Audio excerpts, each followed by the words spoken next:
Well, hello everyone. Welcome to Bourbon Neophyte. Great to have you all here, and it's a special lineup for me tonight.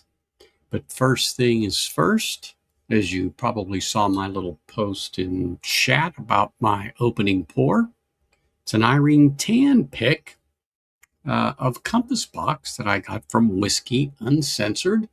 Let me highlight it here. Yeah, 9 ABV. Oh my God, where did I set? There it is. I said, where did I just set that down? 49 ABV. Sherry butts. Okay, yeah, that's terrible. It's a sherry one. But he had dropped that little sample off to me a while ago, and I thought, well, what am I going to start with? Let me pick here. And so I think this would be a great thing to start with just because it's hovering right around the ABV of everything else that I have going on already. So that being said, let's see who popped in to say hello. I know Marty was here a little bit ago. Always great to see Marty. Cheers, man. And then, of course, Mr. Morgan from across the pond. Always great to have him here. And then, of course, Jigsy. Man, I hope you are doing well. Appreciate you being here. And I say that all the time about everybody. I appreciate you all being here. Don't forget, smash that like button. That always helps too. Dave, cheers, man. Thanks for being here. Tom, I think you already know when it's starting. At least you do now because I've seen you further in chat when I was just playing catch up. But great to have you here. Richie, cheers. Great to have you here. Slapshot, appreciate it, man. Thank you. Sean, I knew you would be here, especially when I'm talking about Scotch, peated whiskey, or just general bullshit. But it's always great to have you here, my friend. Thank you. So let's see. I know. Oh, yeah. Donner passes. I thought I saw Donner. I just didn't scroll down enough. Chat has really progressed. Thank you for being here. Appreciate it, man. Yellowstone. Oh, American Single Malt 108. Okay, I can't argue with that. Anything 100 and north, because everybody knows I'm a proofy bitch when it comes to having a little sip. Hey, Josh, cheers, man. Thanks for popping in. Always appreciate you. Thank you. But yeah, I was kind of happy to get this, and I forgot I had it when I pulled out that Compass box that I got from Tore Up, that bespoke edition right here. Oh my goodness, that thing was just awesome. I mean, really good. I mean, I know it's going to sound weird, but oh my goodness, it was amazing. I mean, it was just, there's not going to be any more of it, but that's all right. But anyway, hope all is well. So, like I said, I got this in there. Yes, I've got this beautiful lineup of 1, 2, 3, 4, 5 different scotches from Ardnamurchan right here from CA-Scotty, who dropped them off at my door here a little while back. And I'm very excited. And he told me which ones to start with first. He was specific and going down the line. And he may join us, but you know, he's coming home from a little holiday, and so I know he's a little behind, but that's okay. It's okay. We will kill a little bit of time because I have this right here, right now. Oh, look at this. Hey, Greg. Cheers, brother. Really great to see you. Everybody should know Greg's whiskey guide all the way over from France. Stopped in to say hello. It's a little late for him, but always appreciate it when he pops in. He is one of my go-to people when it comes to whiskey knowledge. That's for darn sure. If you guys have not subscribed to Greg or don't know, please go over to his channel, Greg's Whiskey Guide, slap him a sub. He does reviews both English and French, and he has quite a diverse palate. Yes, he does. And he's on the line of Sugar Kitty there with his encyclopedia mind when it comes to Scotch. That's for darn sure. He is really good. but always great to have him. Andy, if you didn't know this, he's a bit of an artiste. He has done some paintings, and they're on display. You know, he does a lot. Let me tell you, he does a lot. Oh, there we go. Thank you, Richie. Right there is his YouTube channel. Anytime I get a chance to talk to him or just chat him up on the YouTube when he does a post just to say hi, love it. Always love having him around or having him as a reference. But I always said this. I love my subscribers from the UK, from France, from Australia, from New Zealand, that I have Spain. Love it. Love getting their opinions on things, just like I love getting yours, because they can get some stuff that we don't, but they also can shed some light on what's going on with whiskey over in their part of the world. Love having this diverse group of people here. Really, really do. Love it. Love it. On today on Instagram with Masters of Malt for their advertising of the Delmore Distillery tour. Priced insanely. What did I just say about that? See, here we go. Hey, look at this. Bourbon Coach, cheers. Hope you are well. Appreciate you being here. Thank you, thank you, thank you. And again, I'll say it again. Thanks to everybody for coming over and smashing that like button and saying hello. Always appreciate that. It's always a good time. Always a good time when you're all here. Hey, there we go. Got you one more, Greg. Tom, thank you. You know, I mean, really, he's good guy. Good guy. Thank you for doing that. Appreciate it. All right, Dave. Thank you, sir. I appreciate that too, and so does Greg. He really does appreciate it. Oh man, I forgot. This thing has a very, very fruity nose. Man, what? I mean, look at this. Compass Box Glasgow edition, or Glasgow Compass Box Glasgow. There we go. I'm reading too quick. Blended Scotch coming in at 49. It's a single cask from Irene Tan, and they're using sherry butts is what I got on here. Wow, I swear I'm getting a hint of peat on this thing. I can't believe I forgot that. It doesn't say that on there, but almost a Highland Park level. I mean, you know, it's there. It's faint, but it's there.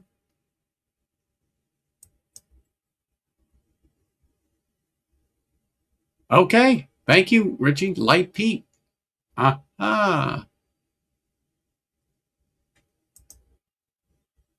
Oops, it's going too quick. 250 pounds for 2 people minimum for a 3-hour tour. Yeah.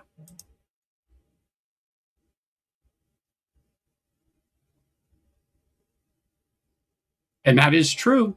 That is true. That is true. Nope. You're right. You're right. It's good to know, but you're right. If enough people don't talk about it and say, hey, it's ridiculous at these prices you're paying to come in and take a tour, $250 for 2 people for a 3-hour tour. Look, there better be some lunch or something with that. That's for darn sure. All right, let me get a sip of this. So there is light peat in here. Okay, well, that's all right. I don't mind that at all.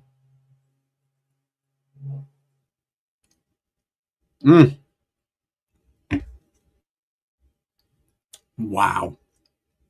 I forgot. That's heavenly. Oh my goodness.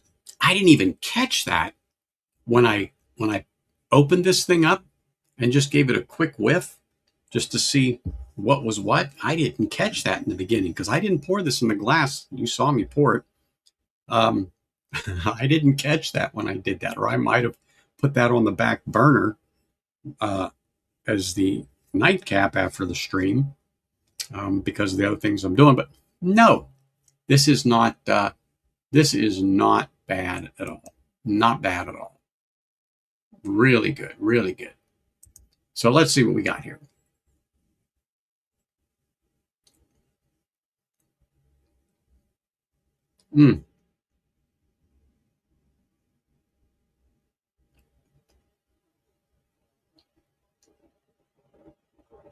Well, that's pretty picky, Greg.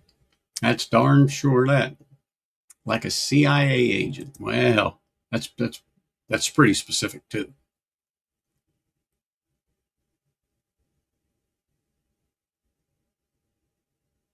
And you should. And you should. Hey, Ed. Cheers, sir. Appreciate you being here. Thank you, thank you, thank you for coming. I do appreciate that. I am always glad to have you here. Thank you very much. Let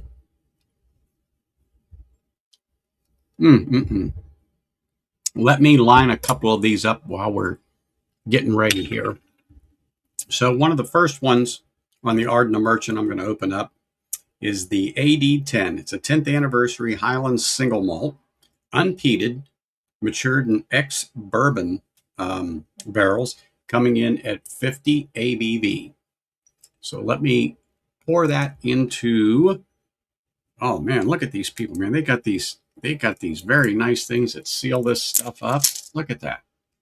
Look at that. So I'm going to put it in here, and I'm going to put my blend topper on it just so I can get a nice little, whoops. That's all right. That's a good pour there. That's a good enough one. Let me put the top on that. So that's in the first one. Got to move these two over because let me look here. Okay. Yep. Move those two over. You get the next one here ready to go. Here we go. That will go here. That will go here. That goes there. The second one is a AD Sherry, non-age stated, ex Oloroso and PX Sherry cask coming in at 50 ABV. That'll be the second one. I'm pouring in the Glen here and putting the Glen topper over it here. Stuff down. I found quite a few of those little pieces and parts things on the floor today when I was going through some of my stuff because I saved boxes, and then I saved them to the point where I go, why am I saving all these boxes? So I was going through them to decide which ones I'm actually going to keep because you only have so much room, and I have to purge some, and I do have a spot for some in the garage because I don't want to just get rid of them. Man, that is let me just show you. That is a nice mahogany color on that one. That was the AD, the Ardnamurchan Sherry, the AD NAS, finished in Oloroso and PX. Oh yeah, that's nice. That's lovely. Lovely color. Love that color. Now for the third one. Let me bring the Glen over here, take the topper off. This is the ArdnAmerican Tour Bottle. It's an NAS 2024 edition. Ex Madeira and Sherry casks coming in at 57.3 ABV. So we're going to jump up a little bit here. I'm kind of anxious to see what this is exactly. I want to see the color on this. Okay. Let's get this poured. Oh my goodness. Love these. Just love these. Let me put that back in the cap. I don't want to lose that. Here we go. All right. Let's make a little pour here. Man, those are some nice pours. I'm generous for these little ones to myself. Really, man, that's not too bad of a color either for an NAS. Look at that. It's pretty nice on the color there, that's for sure. Anyway, put the Glen topper on that. Put the Glen topper on that. So let me run back up here, make sure I didn't miss anything. I knew Sean was saying hello, and Greg had a comment there. Yes, cask strength, absolutely, absolutely. Oh, the sauternes. I love a sauternes finish. I do. I think it's great.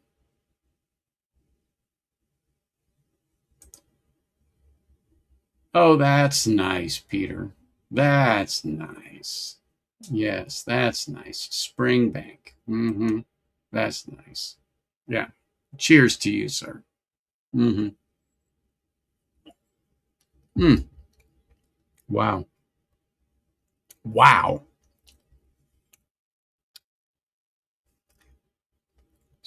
A blended scotch from Irene Tan, a pick with sherry butt, with this nice taste of peat is really lovely. Really lovely.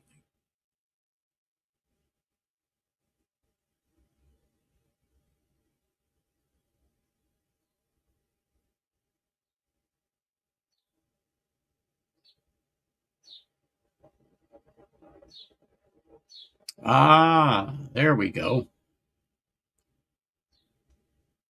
Yes, the play on the name there. Yes. Very good, very good. But this is nice. So anybody pick up anything good this week that they cracked? Want to share with anybody here?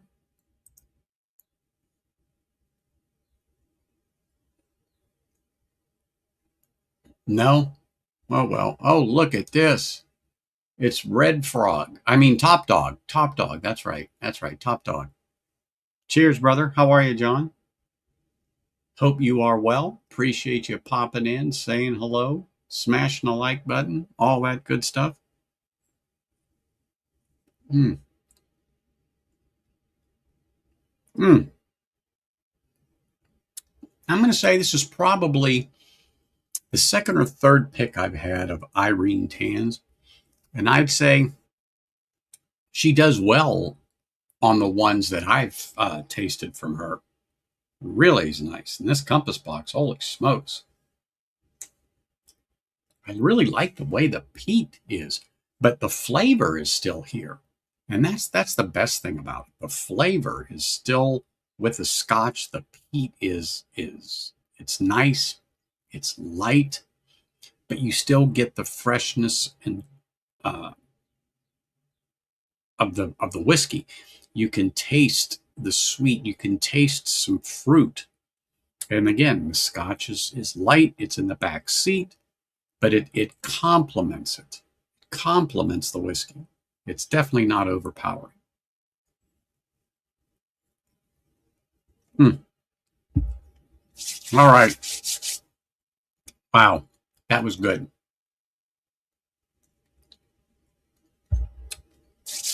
Okay, let's get into some of this stuff here. Let's get into some of this stuff here. Let me look. Let's see. The Ardnamurchan AD10 2024, the 10th anniversary. It's a Highland single malt, like I said, unpeated, matured, and ex bourbon. I've got it right here. It's a little pale, but like straw color. But it's still nice. It's still nice. I'm fine with it.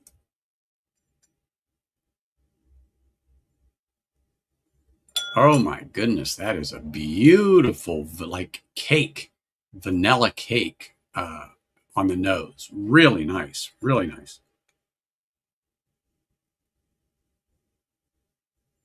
Now, no ethanol whatsoever at 50 ABV. It's a 10-year-old.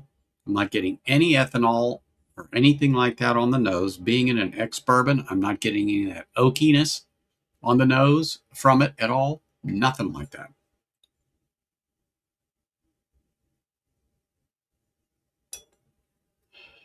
Definitely a little heather, honey note, whatever you want to call it, but it's not really floral, but I get something along that line out of it.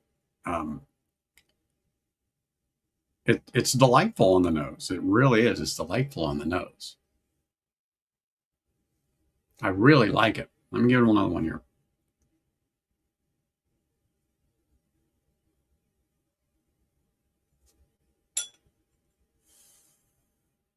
Yeah, very, very vanilla cake on the nose. Rich, creamy, uh, but no ethanol, no oak on the nose, nothing like that. Let me get a little sip of water here. Okay, let's see how it is on the palate.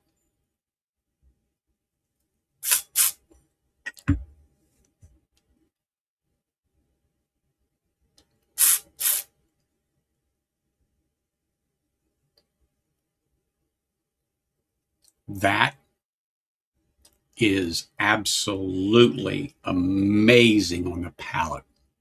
Wow. I shouldn't have let that part out, but holy smokes. That has such good flavor. That is rich. Viscosity is good on it. A little bit of spice, about mid-palate, but still sweet and rich and viscous. Wow. That is very nice. The Ardnamurchan 8010 10-year unpeated matured and ex-bourbon. Wowee. Really, really nice.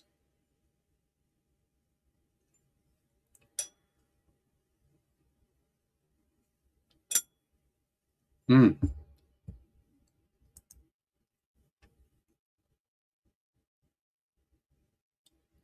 Hey, Travis, cheers, man. Hope you are well. Appreciate you being here. Hey, JD. Thank you for coming. And don't forget to smash that like button, JD. I know it's late where you are. Wow. That. Now the second sip on that, it's just got, the spice is a little more alive. Oh my gosh. That is really, really a nice dram. Holy smokes. I really like how that spice pops in there on the finish of that one. Man, that's nice. And there's nice legs. It's, let's see if we can get some of that on there. No, I don't know why. There are some days I can pick this thing up and then I don't know. I may have to readjust the lighting because I have moved it a while ago. That may be doing it. But anyway, wow, it's very nice. It is a very, very good dram. Very good dram. Let me get a sip of water here and move on to the next one, and then I'll see which one of those three that I would say like best. But right now, that is definitely a buy. Ardnamurchan. Wow. Really good. Okay. The next one I'm going to get into from them is going to be the 80 Sherry coming in at 50 ABV. Let me look here. It's not peated, but it's PX and Oloroso Sherry. And it's, I love Sherry, especially PX, followed by a Oloroso. Please. Come on. Now, this is beautiful. Look at the color on that. Can you guys see that? Does it do it justice? Yeah. No, definitely not too sweet. That first one, it was sweet, but it was just right for me. Just right.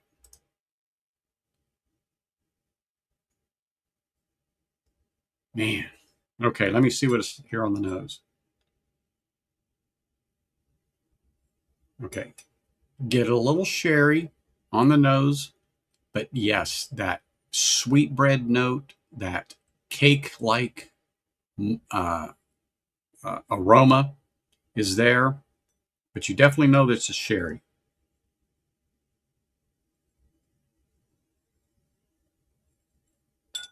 Kind of odd, but I'm getting a little bit of like a baking spice on there for some reason, but it's definitely a darker fruit, like a plum, a fig on the nose.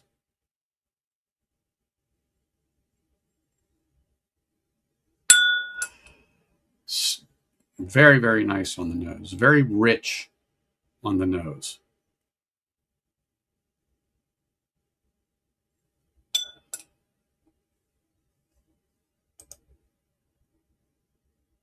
Yes. Yep. Yep. I said plum, fig.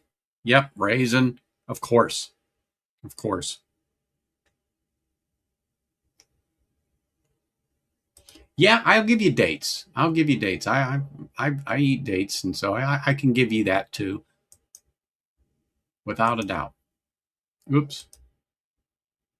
It's a good nose. It is absolutely a good nose, Richie. Really good. Hey, cheers, sir. Hope you are well. Always great having you here. I saw you pop up there in the chat, but I'm not going to rush right on up there, but appreciate it. Apple butter? I don't know about that, but could be. Could be.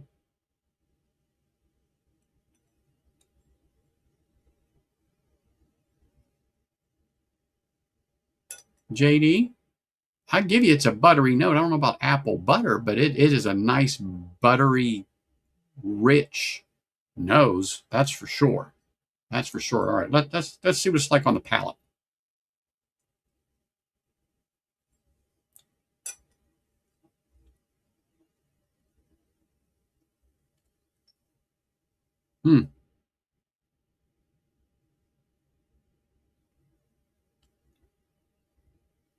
Wow. Now that's butter. That's definitely butter on the palate. Nice, nice sherry on there. Just a little bit of spice rolling in on there. Sweet, medium finish to long.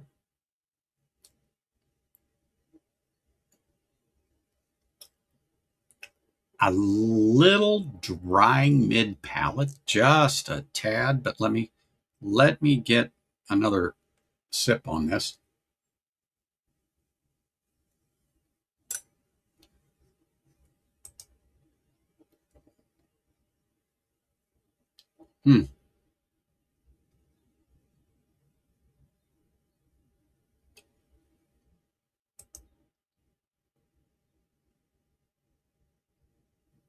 Wow. Now just a little more spice has popped in here, but the flavor is nice. Tad touch of a young note, a little citrusy on the finish.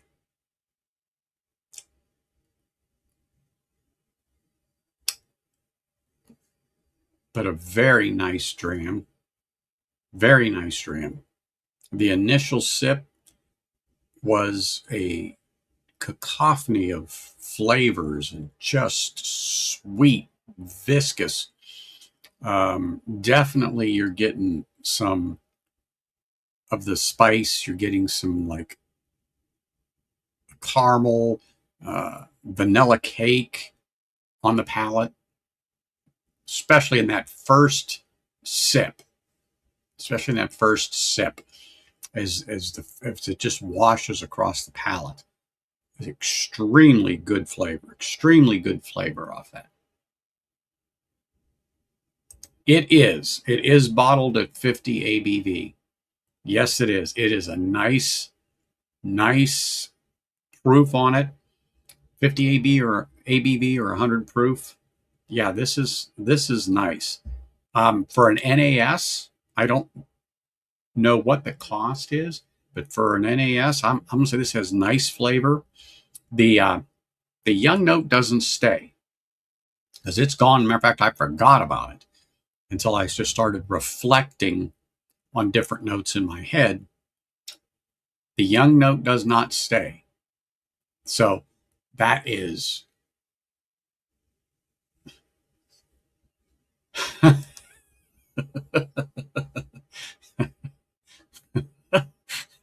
well, it's what it is. It's just what it is, Randall. I mean, it's just so much going on. It could be a cornucopia too. It just depends. But that's what came out first. Cacophony.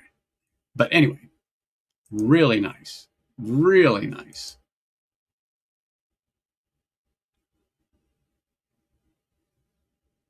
Okay. 50 to 52. Yeah, this is a nice spot to be. That first one, that first one, the 10th anniversary, the AD10. Oh my gosh.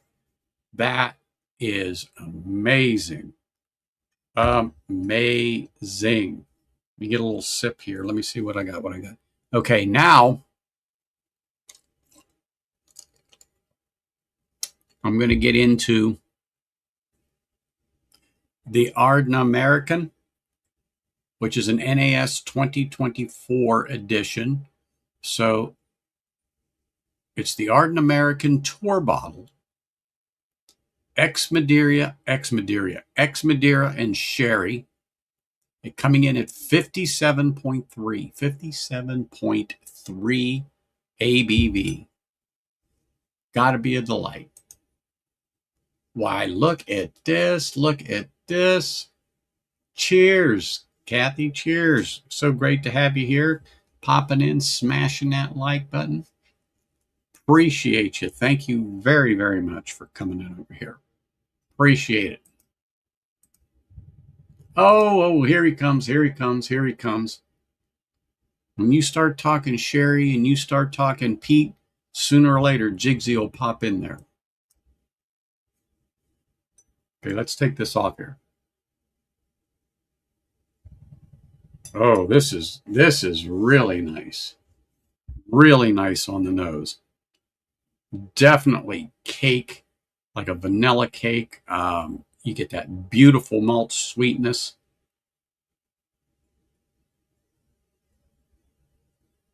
You definitely notice the sherry influence on the nose, but let me tell you what. Really no ethanol at 57 ABV for an NAS.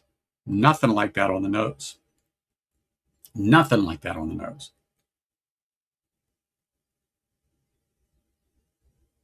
Holy smokes.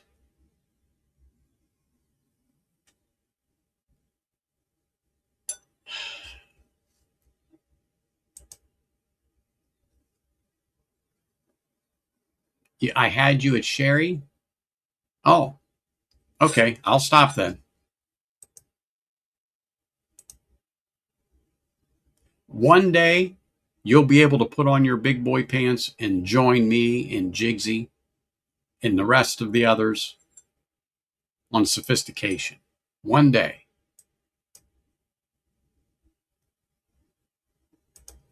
Okay. Now,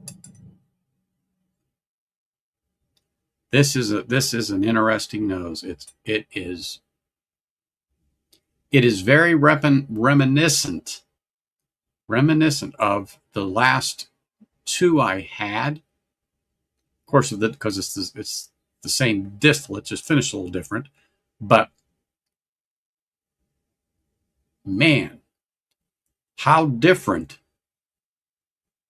they are on the three as far as just how they come across the bouquet from the whiskey when you take it up to your nose.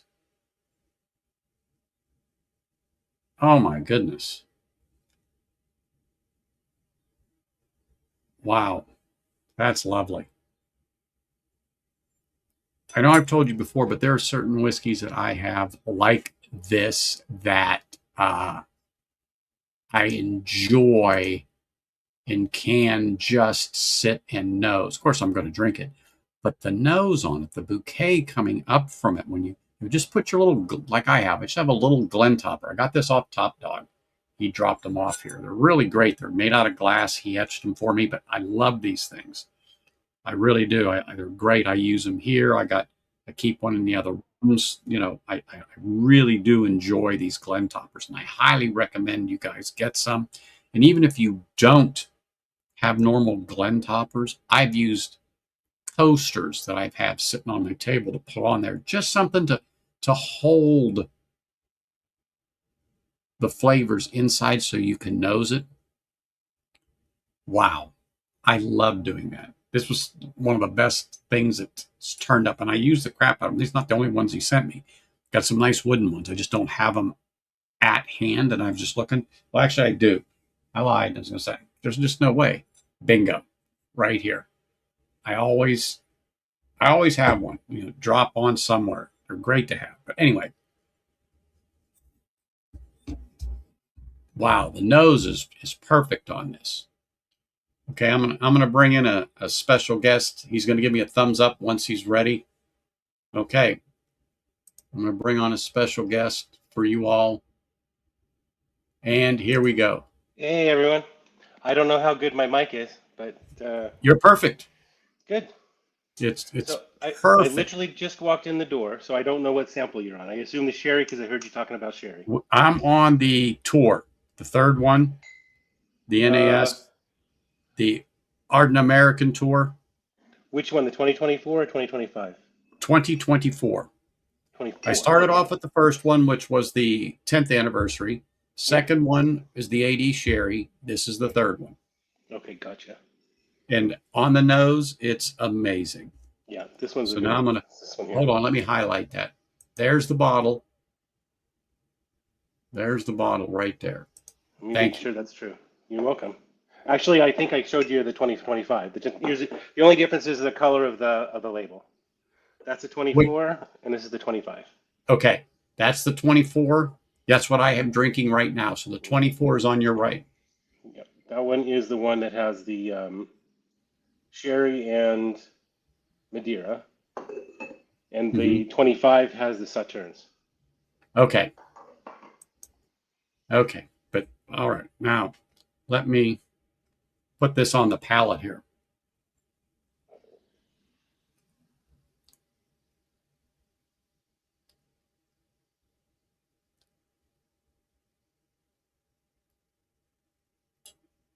Wow. That is rich. That is fruity, a darker fruit, almost like a plum, a fig, a date. Um, Creamy, vanilla. Now you can get a little bit of that Madeira influence. The sherry is all over the place. Sherry's all over the place on this. Um, there's viscosity.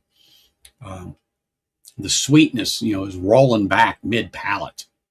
Rolling back mid palate. A little spice on the sides of the tongue. Really nice dram. Really nice dram. Let me get a second sip of this.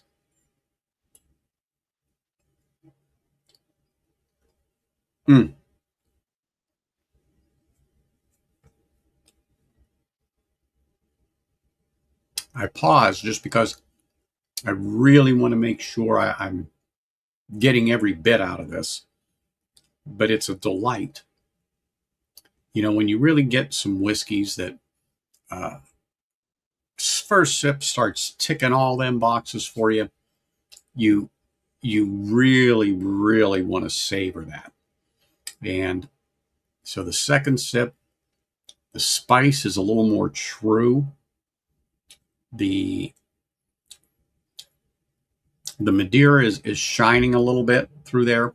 You get a tinge of youngness on there, but let's see if it fades away like the AD Sherry, because it got to the point of AD Sherry where I even forgot about it because it was gone as quick as it came out. It's fleeting. But it's a nice I like the spice on this. I like the spice on this. And I always did. That's why I like a rye, the way the rye grabs the side of my tongue. I've just enjoyed that about rye whiskey. Um, but the flavors, they're similar, but yet different as I moved through these three whiskeys. The you know the basically the core range, the distillate's the same. It's just how it was finished and age. But man, it is a good whiskey, and I've saved some in the other two to kind of do a little back and forth among the three before we get into the next two, particularly the Sauternes, and then of course the last one. But before you popped on, I was drinking a little Compass Box Glasgow blend from Irene Tan. Yeah. Whiskey Uncensored dropped this off to me a little bit ago, and I nosed it real quick before I poured it in the glass. I didn't catch the peat in There's it. very, very little peat in the It is. Yeah. It is. But I didn't catch that, and I probably wouldn't have, if I would have even known, I probably wouldn't have touched it prior to going into the first one of the Ardnamurchan, just because of the peat influence. But you know what? It didn't do a darn thing. Yeah, no matter. And this one you're doing now is two of the barrels are peated and only one is unpeated. Yeah. So there's a little bit of smoke in that one. Pardon me? There should be a little bit of smoke in that one you're drinking now. Okay. I'm not sure, but I thought I got a little smoke on the nose of the second one. The 80 Sherry does have some peat in it. Okay. I thought I got that, and I paused for a moment, but I did not call it out. That's where I thought I got some. Yeah, the only one that doesn't have any peated mixed was the 8010. Okay. That one's all unpeated. Well, definitely there was no peat on that one, but that first one, or the second one, the Sherry, it caused me a bit of a pause. But then I said, well, I had a touch of peat earlier, so I was second guessing myself. So, okay, there's a faint hint in the second one of peat. Yes, yes. And I'm not shy about it. I like my peat, that's for sure. Love it. And we're very fortunate tonight to have Greg's whiskey guide floating around with us. Hi, Greg. But this is lovely on the nose. Let me just get one more sip, and I'm going to put the top on it because I want to go back to the first one and the second one.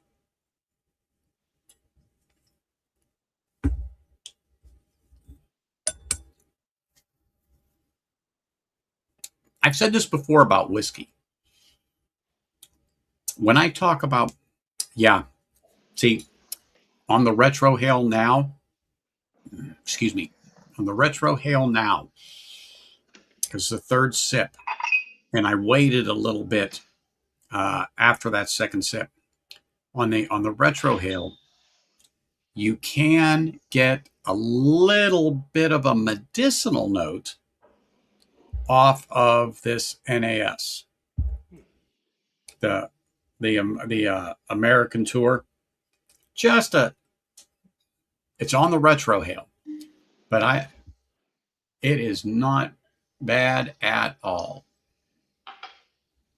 Yeah, this is Western Highlands, so it's not Isla or anything. It's from the Western Highlands. Yeah.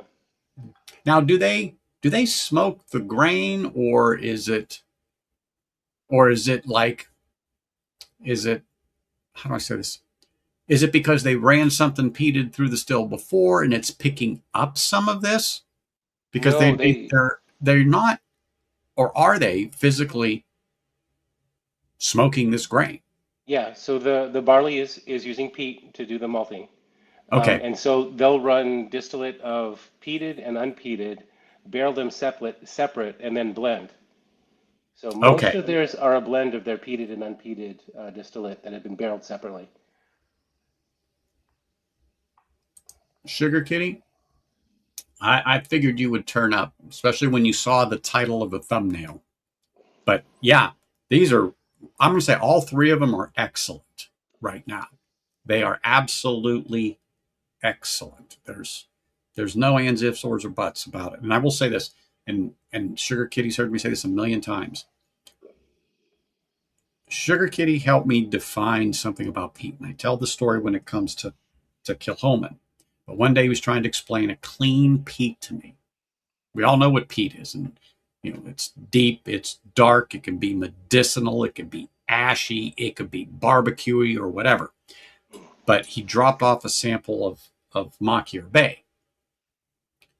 And man, that was like the connection I've never had before, because the way he described the clean peat, the way it is on the Machier Bay, has stuck with me for as long as, he's taught me 5-6 years now.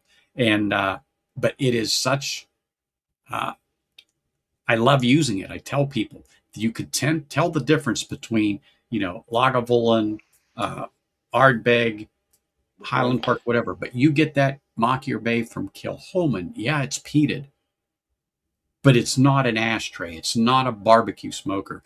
It's not iodine and Band-Aids. And, it's just not. It's a totally different world. Then when I got into peated whiskey, I realized the peat imparts a different flavor depending upon where it's dug up from and what decayed and died and is there. So, Lefroy is very distinct. Lagavulin is very distinct. It's the type of peat in the area where they are. It gives it that flavor. So a highland, a lowland, I'm just saying, wow. Peat. I'm pretty sure Ardnamurchan gets there. It's a highland peat, so it's more the bonfire smoke than it is some of the other. But you mix it with sherry, and I think that's where you start getting the barbecue flavor. Between that forest floor smoke campfire mixed with the sherry, I get a tiny bit of a barbecue on the finish on this one. Wow. But I mean, it's really, really good. And now, just sitting here talking the last 5 minutes, I am picking up the light suggestion of peat. What I get, maybe 10, 15 minutes after setting like a Lagavulin down, I know I had peat. It's there. It's faint, but it's there. Versus a Lefroy or an Ardbeg that in the morning I wake up, I know I had peat. Even though I brushed my teeth, I still know I had peat the night before. But this is very reminiscent of the lightness of the peat that I experience in the morning, kind of that it's there. And if, I'm not really searching for it, I know exactly what it is, but oh my goodness, it's really, really nice. I'm enjoying what is developed over time. Holy smokes, it's really nice.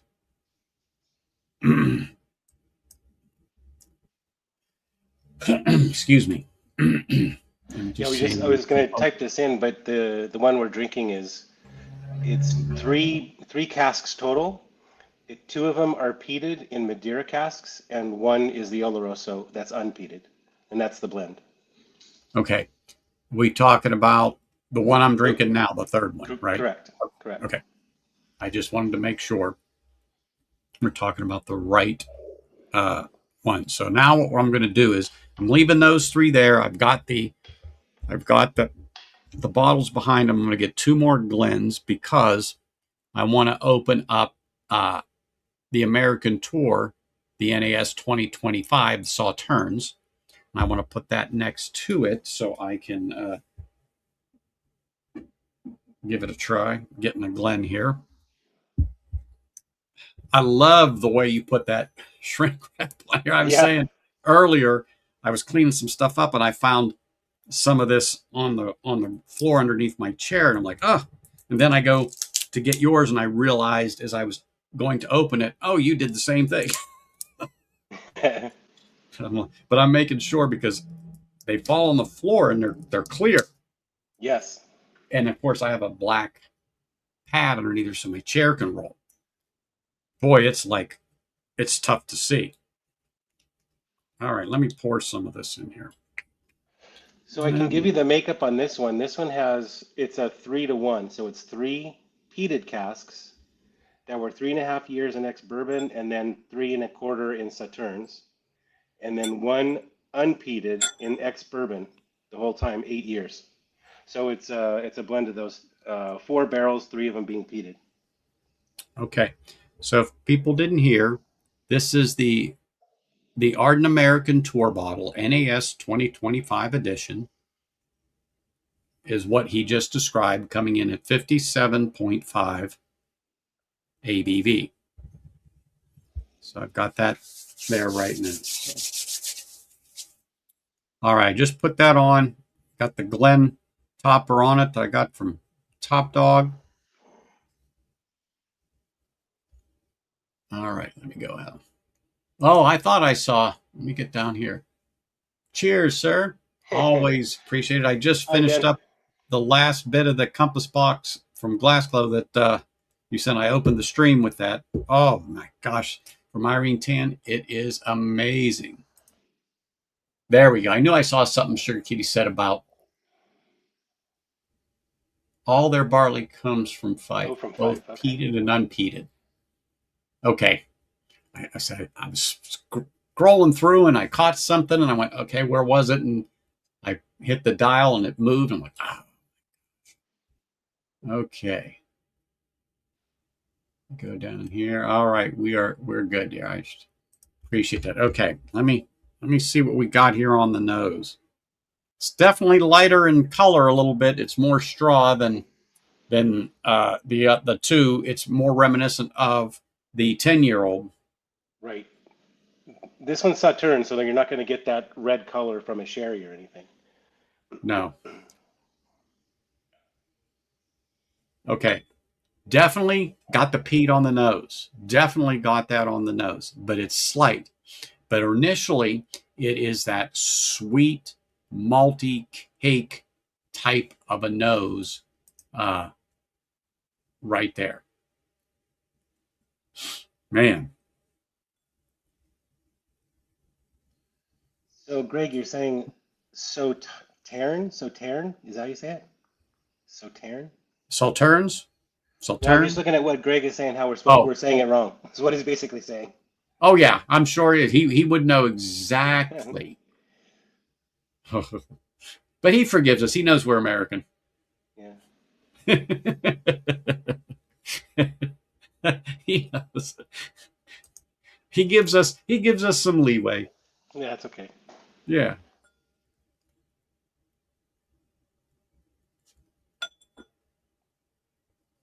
Yeah, see, and Sugar Kitty knows. He said you're right. I'm closer. Okay. Yep. B, maybe a B, not quite an A yet. Maybe a B. Okay. Go back. Very similar on the nose. The peat is just a level up than the other ones. I mean, just a level up than the other two. Because I mean, as soon as I pulled the Glen cover off and nose, the sweet and then the peat came over.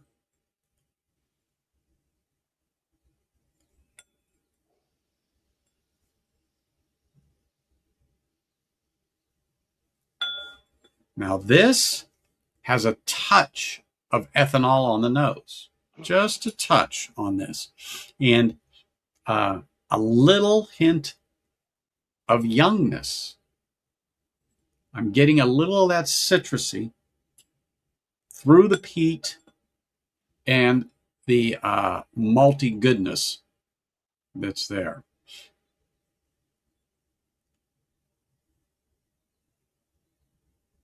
Okay, let's have a sip here.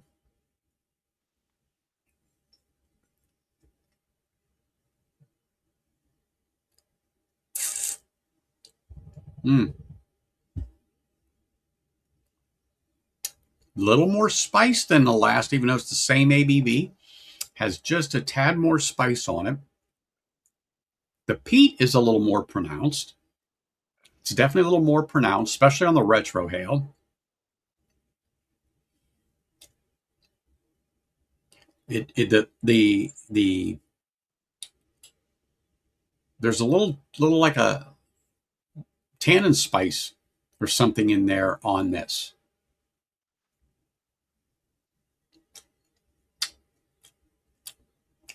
Yeah, it really does seem like that there's just a little bit of that. It's not bad. Don't get me wrong. It's not bad. I was not expecting it to be as pronounced as it was, because it dissipates. It's almost gone as it shows up. I hesitate to say it, but do you taste the Sauterne on it?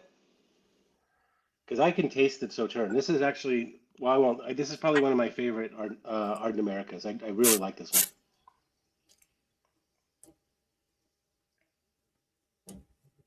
And I'm going to say this.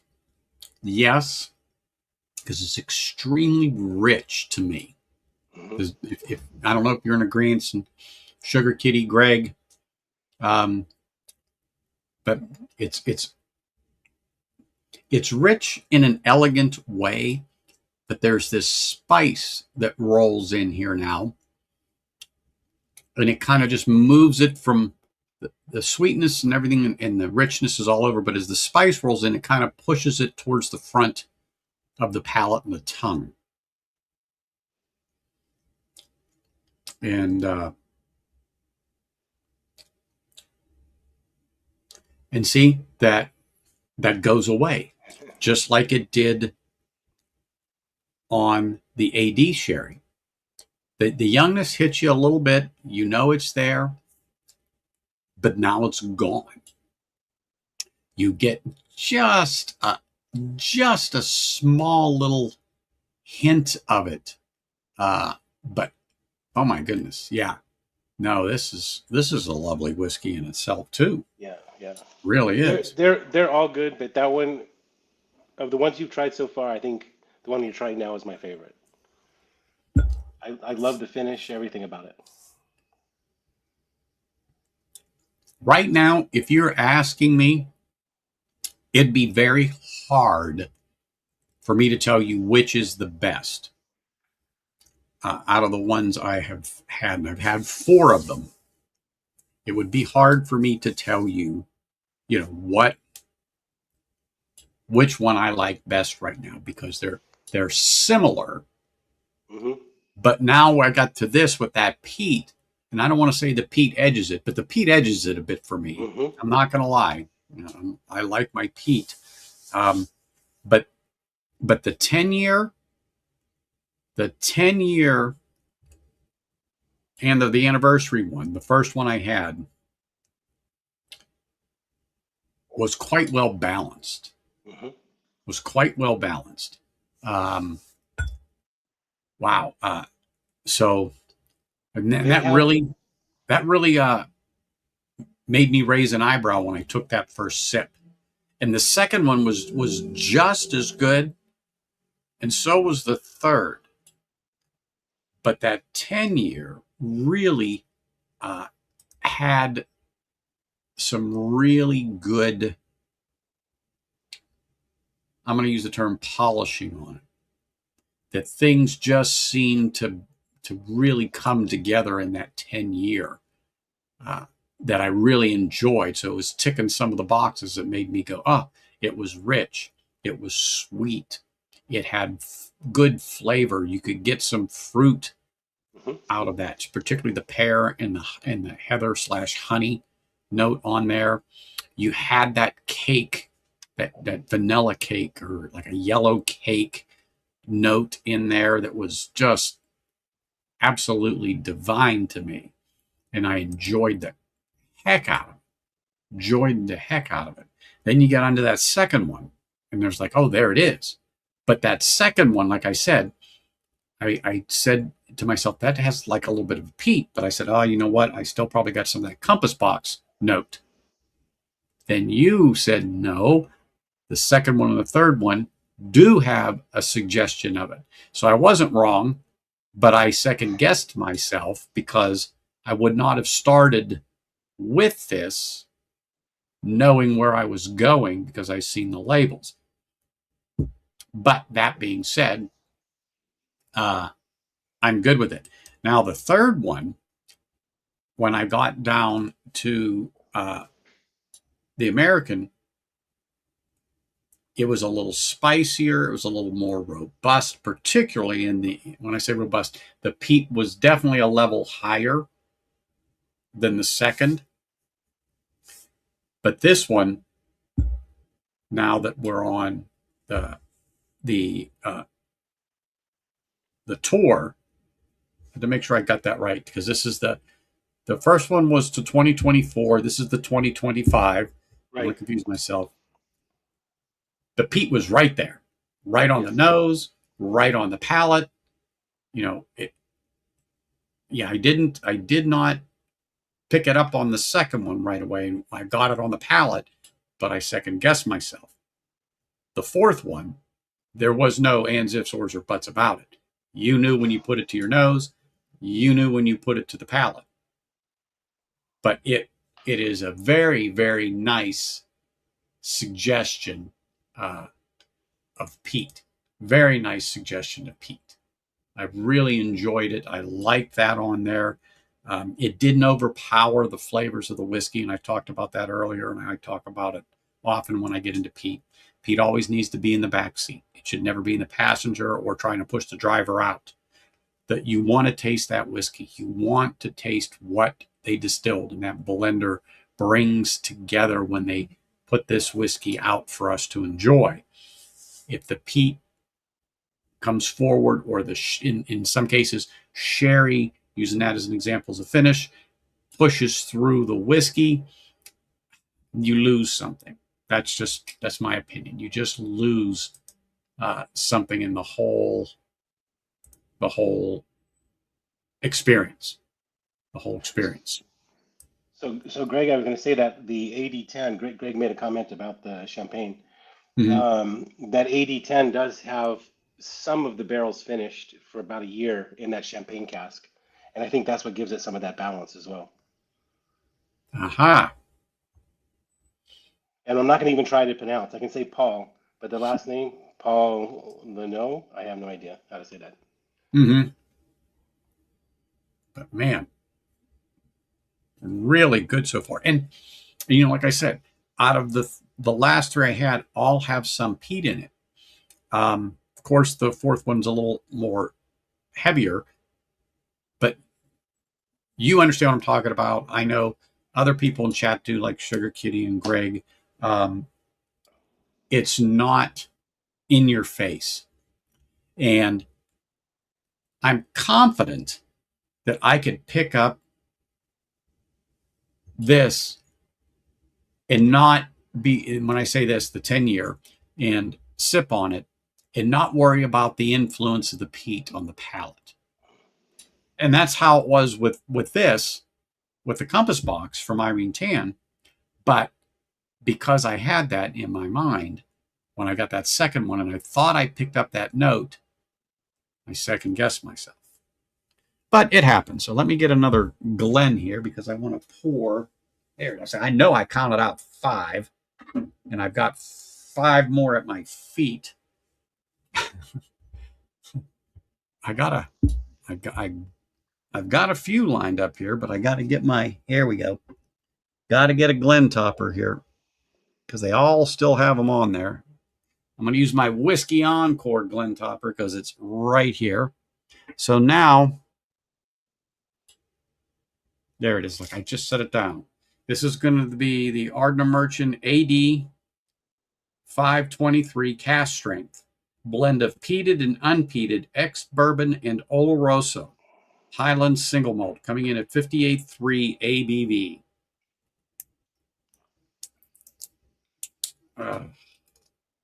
Get You're this getting a thing. good introduction to Ardnamurchan. I have no problem buying bottles of this now. Yep. No problem buying bottles of this now. Now that I understand it, after I got that and you know, Sugar Kitty got me the Machio Bay, I was hooked on Kilhoman. Hooked on Kilhoman. I mean, it was wonderful. Hold on, I know I saw somebody up here that I gotta say hey to because I don't want him to think I forgot about him. I saw him stick his head in there. There he goes. What's up, Mark? Cheers, brother. Hey, I meant to text you about that 250th that you saw at the at base, but I'm gonna end up hitting you up for them because I can't find it here. Can't find it here. So I'll let you know, but I appreciate it. Okay. I want to pick up, a bottle or two of the 250th from Evan Williams, and I just don't see him here. And last week he mentioned it, and I'm like, oh. So, all right. Well, I got to put a little more than that in there. I got to have something to sip on. All righty. That's poured. Put the Glen topper on it a moment. We put that there. So number 5. We'll make this thing a little dizzy, as ADHD whiskey would say. All right, let me see here. Now that is a good nose. A little spicy, a little ethanol on the nose on that one, but very sweet. Again, cake, bread. Oh my goodness.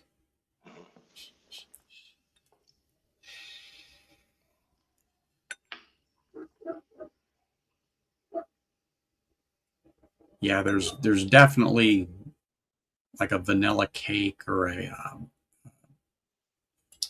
very moist, rich, sweet bread.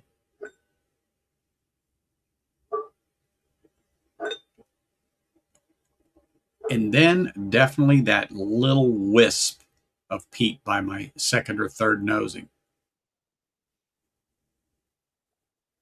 And it's gone as quick as it comes. You get it for a second, enough to make you go, oh, what did I just have? What did I just have?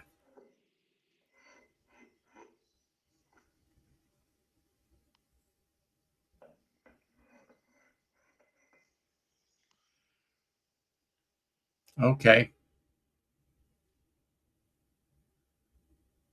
Mm-hmm. PX level with a twist. Hey, Jeff. Cheers, man. Hey, Appreciate you for being here. Thank you very much for coming and saying hello and smashing that like button. I always appreciate seeing you. And I'm sure everybody here is already subscribed to Jeff. But like I always say, he's one of the most honest guys on his reviews that I know on YouTube. He doesn't hold back. Good is good, bad is bad. He's going to tell you. But always appreciate him and his insight. Cheers, sir.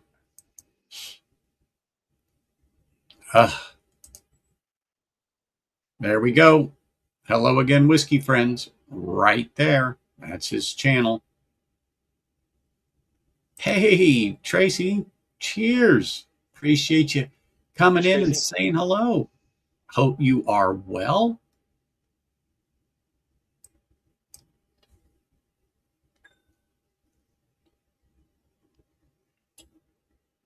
Oh, yeah. See, again, I'm staying right along the lines of like that stewed fruit. So your figs, your plums, your dates. It's got the raisin. Pretty much typical the whole way down the line.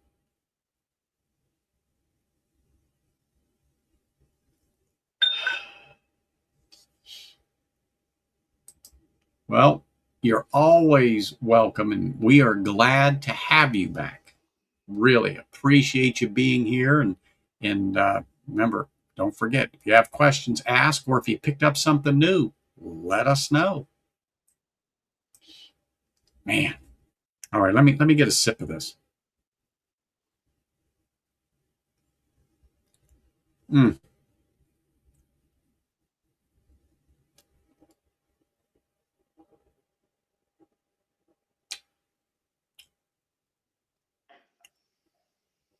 Now you get some of that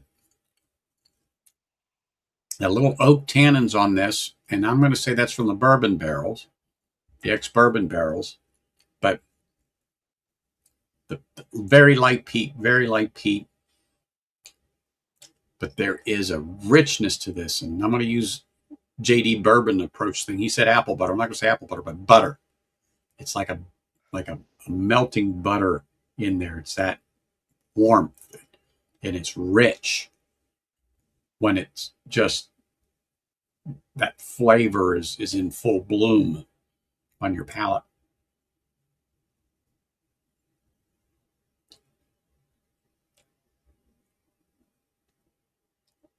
Mm. Wow. I think the 57.5 on the ArdnAmerican Tour 2025, I think it was a little bit more spicier than this. This just, I mean, I know it's a little more proofier than the last one I had, but this one has a little more polishing to it, to me, over that one. Not that either one's bad, but I don't know if I would have guessed this one to be at 58 after having the last one. I probably would have put it in the low 50s. I don't even want to say mid, like 55. Wow.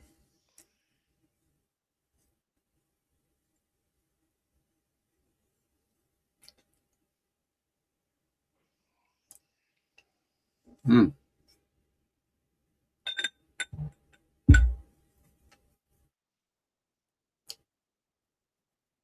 wow. That's nice. Really nice. Now let's see.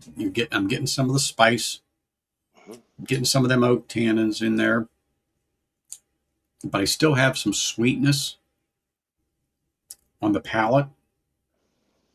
A little bit drying mid palate, just a little bit, but that could be from the bourbon barrel. It's fleeting, but it's there. It's slowly going away. The viscosity holds up. The viscosity on this whiskey holds up. And pretty much it has through the last four I had. The viscosity seems to be there. So I would say in all five of these, they have nice viscosity, and the viscosity holds up to the alcohol that's in here nicely. It's not dissipated quickly. Um, the flavors on all of these aren't short and fleeting by any means. They generally have a second life. Something else comes back late in the finish. I will say the ones that had, or that I detected the young note, gone. I mean, it's there. You get it, you know, but it's easy enough to move on to other things that are bigger and better in this whiskey, and you forget about that youngness. And then all of a sudden it's like, oh yeah, it's not on the palate anymore. Now, you said butter. I definitely feel this is the most oily. I get that oil, that nice where it just sticks, right? So this one I Yes, get a lot of oil. Yeah. exactly. Um, like I said, I really found that all five of these would definitely have a place on the shelf. I couldn't put any more on that shelf, but I have other ones. There'd be a place on the shelf for Well, I wanted to all. give you a good variety of what Ardnamurchan has. They have the same DNA all the way through, as you've been saying. You can Yes. definitely tell it's an Ardnamurchan, but sherry, Madeira, and then some. They do a lot of sherry. A lot of times when they mix in stuff, there's sherry involved. But I wanted to give you a good range of what they provided. So I'm Hmm. glad you went through these. Well, um, they're really good. Honestly, they're really good. Um, what is the average price range on these, would you say? Probably around the 80 to 100, depending on which one it is. I think That so they're a they're buy around then. there. Yeah. All these at that price, between 80 and $100, I'd lay a Benjamin down any day for one of these bottles. I Where would I've seen not. them get expensive sometimes is I've got a Cadenhead single barrel that, Cadenhead took, and that was a lot, but it's, I don't know what they did, what kind of sherry cask they put it in, but it's cranked way up. So the flavor is like intense, almost too much, almost too much sherry. But the standard uh, Ardent Americans are, I would say, 80 to 100. As far as I'm concerned, if these were $100 a piece, it would be a buy. It definitely would be a buy because I feel the person that is a Scotch aficionado who has not tried this, no matter which one they picked, they could not help but fall in love with Ardnamurchan. You just can't. You just can't do it. They're all five of these are wonderful. Hanging, it might be a little rich for your blood, but if you text me up and you showed me the bottle and said, "Is it worth $100?" I would tell you, don't eat the rest of the week. Just buy that. You'll be happier. You'd be happier. But always good to see you here, Hanging. That's for darn sure. Yeah, Sugar Kitty mentions that the standard is 60, so that's right. I didn't give you the standard. They just have a standard AD, and that's about $60. And that might be around 48 or 50 ABV. But I let me don't just say remember. this: Yeah. if you find a standard, like you said, a standard AD at $60, people, $65, buy it. There's no ands, ifs, or buts. You And you if you like that distillate, about 70% of what's in the McLean's nose is also an Ardent American. really. Yes. Hmm. But you were Because talking about McLean's, go ahead. the Caden heads.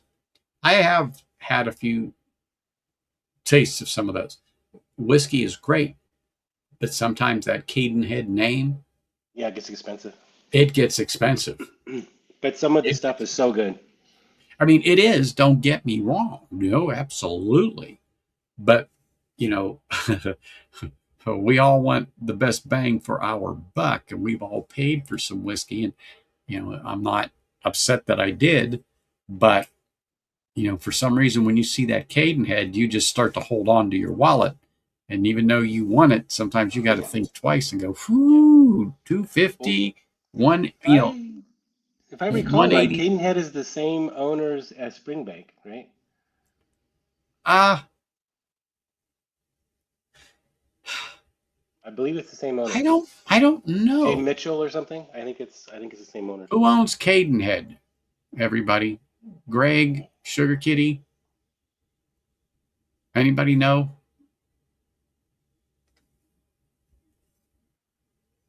I'm looking up right now. Oh, I agree with you, Greg.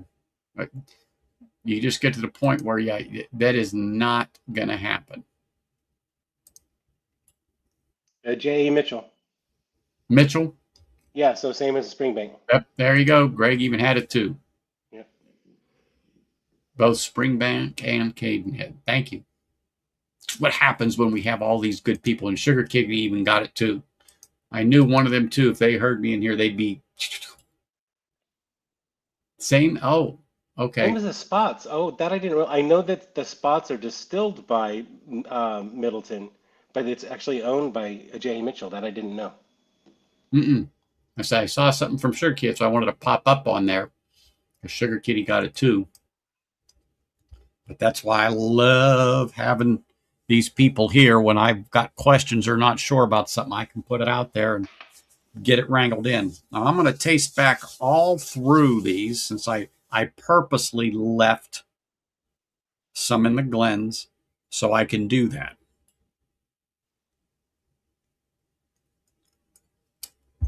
And yes, I had a glass of electrolytes before I went into this flight here. Yes, I did. But I'm off tomorrow. So I'm off tomorrow. I've got some things I've got to do, and so I'm sick.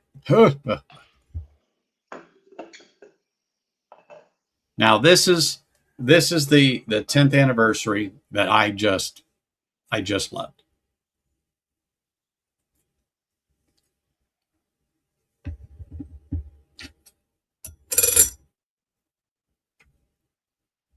I'm going to say this. I love that. Right off the bat, that is really, really good. I like the way the edges are polished on this whiskey. I like the way it tastes. I like the viscosity of it. It is phenomenal whiskey. That's the anniversary? Yeah, that 10th anniversary is phenomenal whiskey. Phenomenal whiskey. Now they have another 80-10 this year. It's not the anniversary, obviously, it's the one after it. And they actually mix some peated back into it. So their new 80-10 actually has some peated in it. Greg, have a good night. Always appreciate you here, my friend. Thank you for staying up with us. And you always are welcome, sir. But Cheers, yeah, Greg. it's absolutely phenomenal whiskey. I mean, for some reason it's not showing, but there are just so many little beads on the side of the glass here. There's just so many beads on the side of the glass. There's just so much going on in this particular dram for this 10-year-old at 50 ABV. You consider you can sit and you can literally make this one of your top sipping whiskeys. You really could. At 10 years old, I'm going to say it would compete with a 13 to 15-year-old, no problem. No problem. I think the ABV is spot on for this. I mean, I don't know what it was, if they proofed it a little higher when they tried it. Did they proof it a little lower when they tried it? You know what I'm saying? But this ABV to me is spot on this whiskey. Spot on. Mm.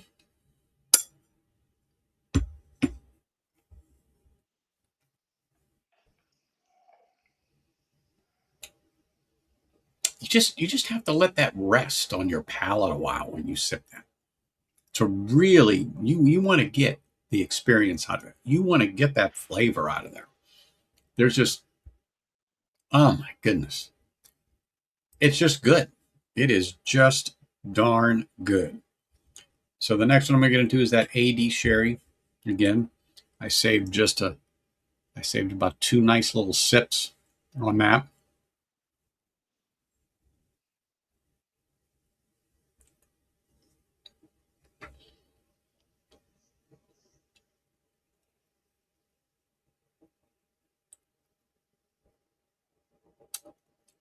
Definitely got the peat on here now. There is no ands, ifs, or buts about it. There's peat. I'm fully acclimated to the distillate, but there is peat. The sherry and Oloroso cask finish on this is wonderful.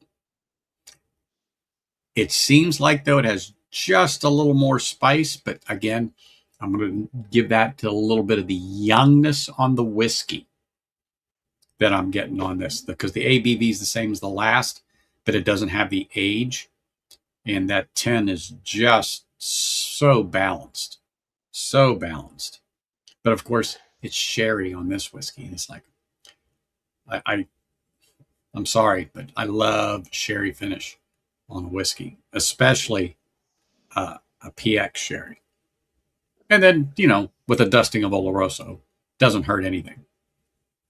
So one thing I liked about Ardnamurchan is that although they're young, they've only been around like maybe 12 years now, and so a lot of their stuff is young.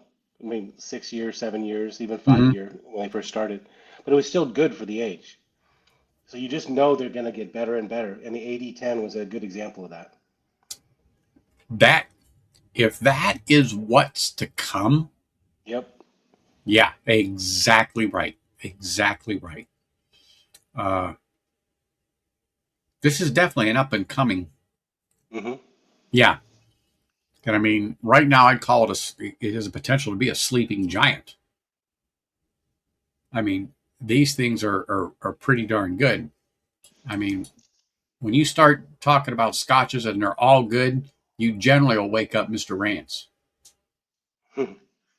Mm-hmm. Especially when he hears Ardnamurchan, he's interested. I'm sure. Definitely. How are you, sir? Just as long as the Ducks put the Golden Knights on the couch, I'll be thrilled. Whoever else goes to the cup, I won't care. All right. Now comes the American Tour NAS 2024. Ooh, the Madeira and Sherry.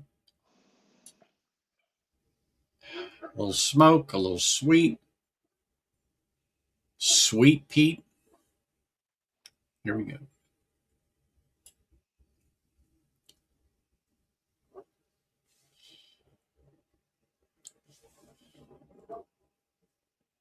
Mm, man, that's another good whiskey. Another good whiskey.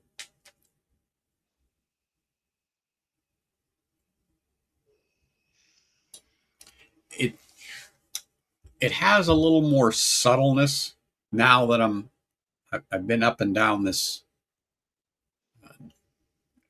flight.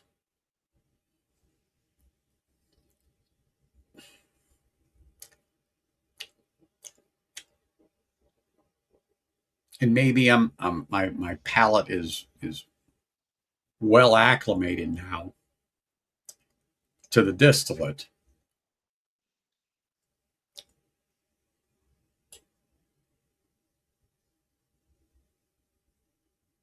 but it didn't seem as spicy this time around as the last time. But again, like I said, I could be well acclimated now to this distillate because we've been hanging in that 50 plus uh, range, this one and the next two. But I think my palate shock is over. And then a little second guessing here. I think I might have been mistaken about the sharpness of it.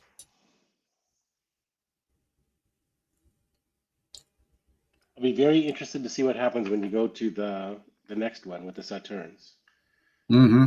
Because I went between those two, and it's very certainly the one you're tasting now is has a lot more.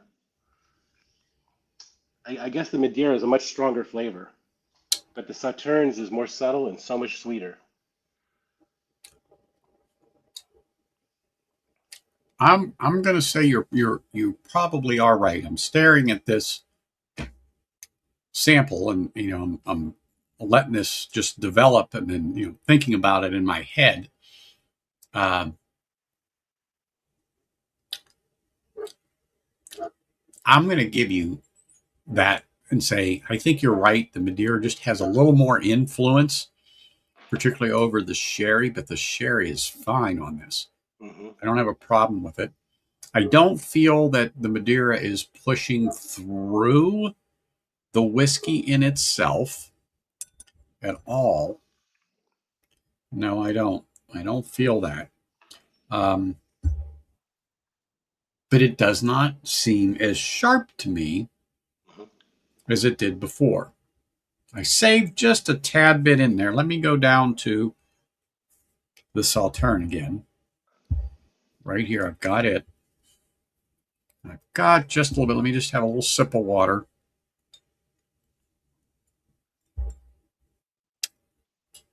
Okay, this is the Sauterne one.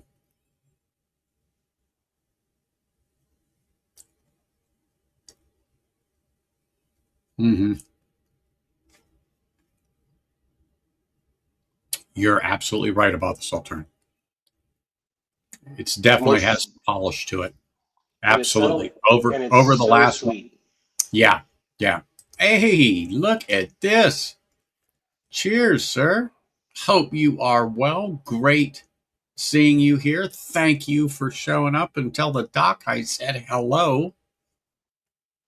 I haven't seen her in a minute, although I do catch them on Mondays if I'm still up. But yeah, you are correct. I think between the two, and we're talking 2/2 of a point higher on the ABV. Mm-hmm.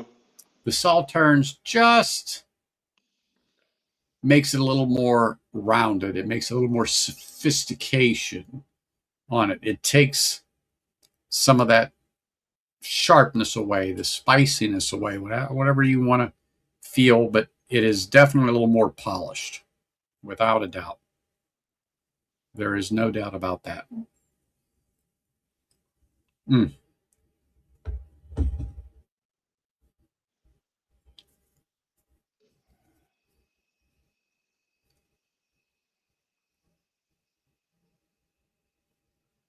Wow. So far, they're all excellent. They're all uh, they're all excellent. I mean, they truly are. There's not one that if didn't pop up that I probably would not buy unless they had an outrageous price on them. So here we go. The AD 523 cask strength blend of peated and unpeated ex bourbon and Oloroso. We get a little bit of water.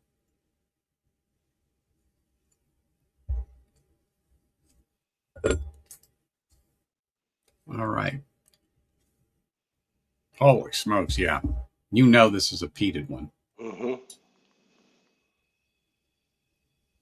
You definitely know this is a peated whiskey. And I mean, and I mean this, for NAS whiskeys, they're very good.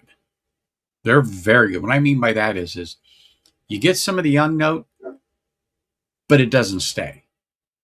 It does not stay. It does not linger into the next sip and the next sip and the next sip. It goes away. It's fleeting. And that to me is exceptional. Exceptional. I don't despise the note or anything like that. I don't. I don't like it when it lingers.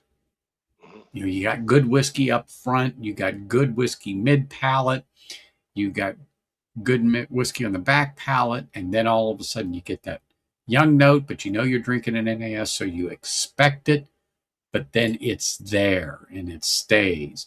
And then you go back for another sip and you get the sweet in the front to the back, and that NAS, or that I hate to keep using the term bitter, but the bitter, the young note, the tannins come through again, and sometimes a little more pronounced, a little more with a little more fervor, and you know it after you've had the sips. It just doesn't go away. Oh, These, have you? Oh, the sorry. flavor's there. I'm sorry. The flavor's there. The flavor comes back at least twice. And then even after you haven't sipped it for a couple of minutes, you can still taste this whiskey. Sorry, go ahead. No, I was going to say another one that's up and coming and younger is Isla Harris, and I think what you're talking about, that young, I think it's still a little bit too young, because when you taste it, you get It lingers. That youngness lingers. Isle That's of Harris or Alarasi? no Isle of Harris. Okay, I just wanted to make sure that's what you Yeah, said. yeah. Okay. But sometimes I can put up with that if the flavor is bold, if it's rich. You know what I mean? That it's Hmm. like, okay, I just spent $65 or $70. The whiskey does come off young. However, there's a lot of promise to it. It's got good flavor, blah, blah, blah, blah, blah, blah. Let's give it a little time in the bottle. Let's let it open up a little bit and see how it comes. If it develops that way on there to where that drops down a bit, and then the actual distillate starts to take over, the flavors really come together and they stay prominent, I'm good with it. But if they just don't and it stays the same as when you opened it, as when you're down to the shoulder to you're halfway down, I don't want to say it's totally disappointing, but you're, yeah, it can be. It definitely can be for me. Mm.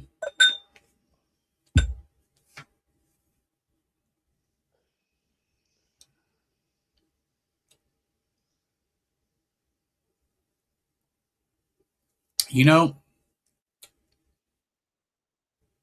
it's this vanilla cake I get down the whole line.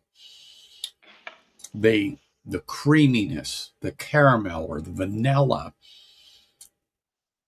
is it's really good. It's really good. I'm not specifically saying it because you're here and you're the benefactor of this stream, but this is good whiskey. It's been Well, consistent I'm from the glad you first like one it. to the fifth one. What would you compare it to? Do you think if you were to say if I didn't have an You know Ardnamurchan, what? who would you compare I, it to? I don't think I honestly could. Like Not maybe a Ben as Romick, consistent. maybe? I don't know. Yeah. Not as consistent. Not as consistent. I mean, I know Greg dropped out, but if Sugar Kitty's still here, get his opinion or someone else's who might be able to put forth a little more to it. But to be as consistent as this is through these 5 different bottles, I honestly do not know. I'm just going to ask here. You know what, Eric? It's funny. I'm going to have to look because I was thinking the same thing, but I might have consumed them already. I might have consumed them I, already. I think the Isla Harris is good, but you're saying I do get much younger notes on Isla Harris. That's all I was trying to say. Mm-hmm. That's so funny. And I'm looking at these samples and stuff, and I have my Eric samples almost at my hand, and then they're in front of me, and I'm like, that's funny you should say that because I had a fleeting thought in my head about that. I go, why do I know that? Why am I? That's why I said Alarasi. I just wanted to make sure what you said, but the Ardnamurchan, I'm gonna tell you what. Uh It's holy, definitely a Highland. Oh, okay. Isla Harris gin. Yeah, their gin is very good. You're right. Isla Harris gin is really good. Is the Isla Harris the one that has the sugar kelp? hey, whiskey wisdom, cheers, man. How you doing? Hope you are well. We are here. That's for sure. Just had a terrific flight of Ardnamurchan from CA-Scotty here. And man, it was really a great experience. That's for darn sure. Yes. Really a great experience. But Yeah. yeah, I can't think off the top of my head what I would compare this to, though. It's like, wow. It's definitely not Isla. There's nothing on Isla No, that compares to no, it. I can't. Yeah. I could not do that. I could not even do it with Kilhoman. No, and I would say even the other islands like Talisker or Torrebeg, it's not like that either. I don't know. Not even Oban.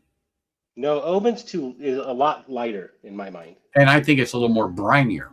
Yeah, But that's why I was man, thinking Ben Romick. Ben Romick might be the closest that I can I put it. don't have I don't think I don't have a bottle of Benromic, or I'd pull it out and go, let me try it against it. Now Tamdu wouldn't even come close. No, Tamdu's a sherry bomb. It is a sherry bomb, yes. Let me see something here. I know JD would say, Glen Scotia compares to everything. But, Belle Blair, no. Yeah, you don't get that Campbelltown funk off of Ardnamurchan. No. There is no funk on Ardnamurchan. Yeah. There is none. There absolutely is. I'm looking here. Glengoyne, no. No. I'm just kind of looking here. Mm-mm. I don't have floor whiskey. I have shelves, but they're underneath here. And the 2 bottles I have on the floor, they're empty. So I don't have floor whiskey. Craig, no, not even Craig. I don't know. I almost said Craig Alecky, but Craig Alecky doesn't have peat, but it has that meaty substance, right? Well, I have a 13-year-old finished in Armagnac. I love it. Yes, that's a very good bottle. Oh, yeah, it is. Oh. I was thinking Mortlock too, but the same thing. It's that meatiness, but it doesn't necessarily have the I wonder heat. how. No. But for the 10-year-old. What about Glen Turret? Oh, okay, yeah, the 10-year, the unpeated, right? So the 10-year for the Mortlock, maybe. Yeah. Because I got the 16 right here. The 17 Craig Alecky. Glencadam 10, but that's very fruity. Mm-hmm. That's very fruity. Compass Box, of course, Orchard House, but that's an NAS. But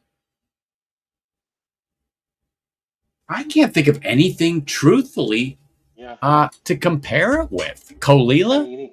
Colila, you think? Some Colilas, maybe, yes. Because Colila the peated side. The peated side, like the last couple that I had here. And those, well, if you're talking about Coila from independent bottlers, you get such a variety from them, right? So that could be a comparison. Hold on, I got something. Then hold on. Oh shit, that's Klein Leash. Hold on. Where is the? There isn't unpeated Coila. It's very rare, but I've seen some unpeated Coila in yeah, no, I don't know if it was a Cadenhead. Oh, wait a minute. And that might have even been a sample. Sherry and port cask finish, Glendronach, Ode to the Valley. Maybe. I just picked up the Ode to the Dark and Ode to the, what is it, the Ashes? Is that what it is? Ode to the Dark, Ode to the Ember, and Ode to the Valley. Yeah, I don't have the Valley. I have the Ember and the Dark. I've got all of them, and they're good. Sorry if you didn't have the other ones. I'm sorry. That's all right. But I reviewed them all I wasn't planning on it, but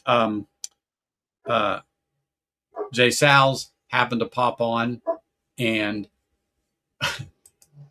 Eric, and then Bourbon. And so it was one of those things, we were all in the same spot at the same time that had the samples. And so on the stream, that's just what happened. We ended up pulling these bottles. This is the one I was working on last night. It's the Highland Park Cask Strength. This is release number 2. Oh my gosh. Holy crap. Now that's way higher ABV. This is 63, 64. What the heck was the ABV on this? 63.9. But oh my goodness, that is fantastic. Fantastic.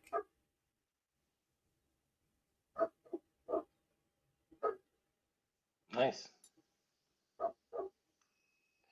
So, Sugar Kitty, are you saying that the Kubakan might be similar to Ardnamurchan? Is that what you're saying there? The light Kubakan? I think that didn't. Who mentioned that? Was it Sugar Kitty? Yeah, Sugar Yeah, Kitty mentioned that. Yeah. yeah. I say someone talked about that. There it is. I was just scrolling up through. So I have to buy the 2025 Oban special release.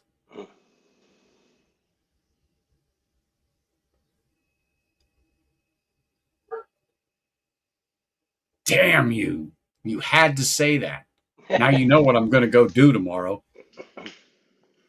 because I think I know where it's at and it's still sitting on the shelf.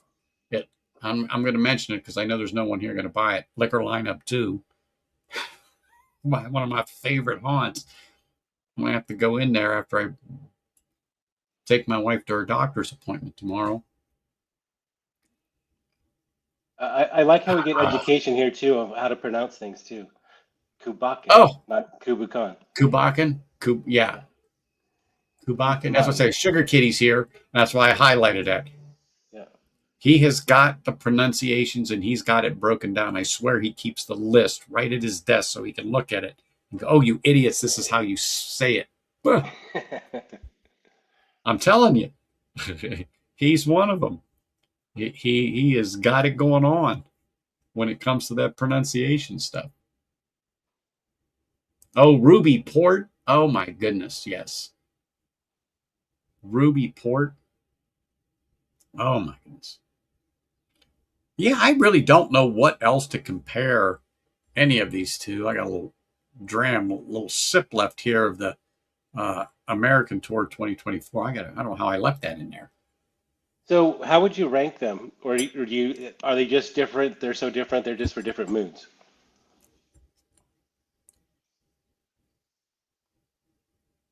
Okay, I'm going to say this now, just so you know. This the 10-year-old, the anniversary. That's number one. Okay. I mean, just So it's oh so my balanced, right? Yeah. it's just right there.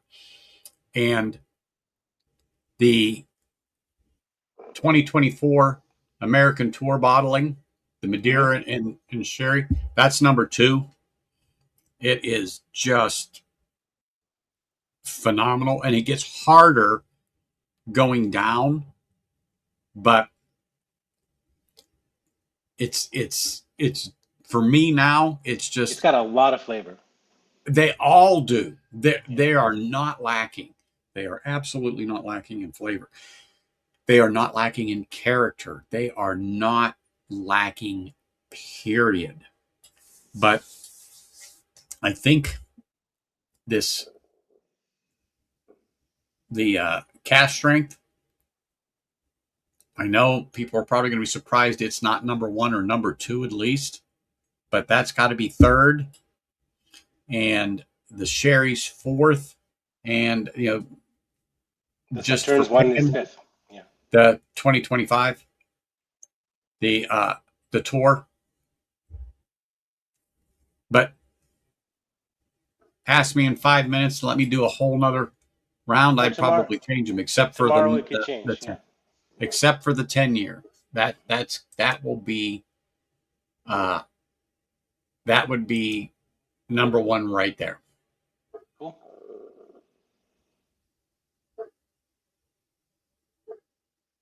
Okay, so Peated Loch Lomond. I don't think I've had that. You know what I just ordered when I don't have it yet? I just ordered a peated Glasgow distillery. So I've heard those are pretty good too. But now, freaking Donald's got me on the 2025 release of Oban. I'm gonna have to go and look at it now online too, and then go. You got it. I don't even want to know the price because I'm gonna buy it just because the way he put it, and I don't want to miss out. He got my FOMO going. Damn you, Donald. Because Sugar Kitty and I shared the same one when it comes to Lagavulin 12 when that released the Lion's Fire. Oh, and that was 20. 2021, I think it was, release. From what, oh my goodness, that Lion's Fire. Oh, it's so good.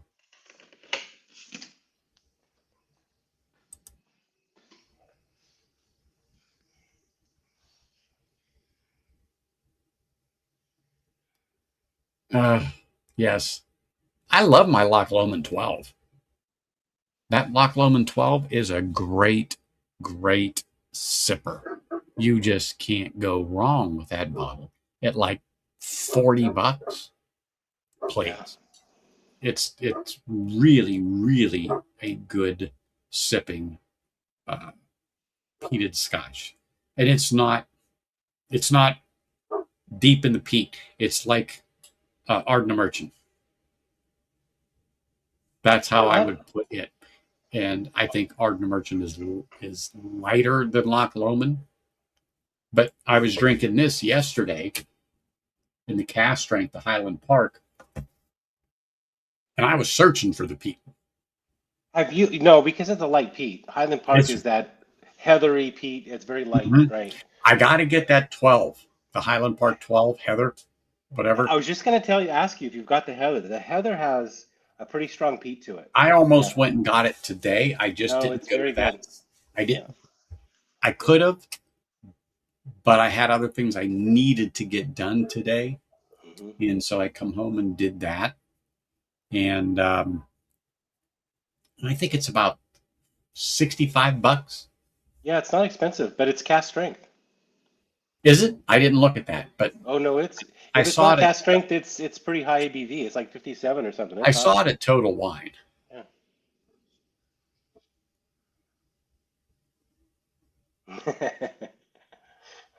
I know I'm going to lose $100. That's for sure when I go to buy it tomorrow or today, like after this stream,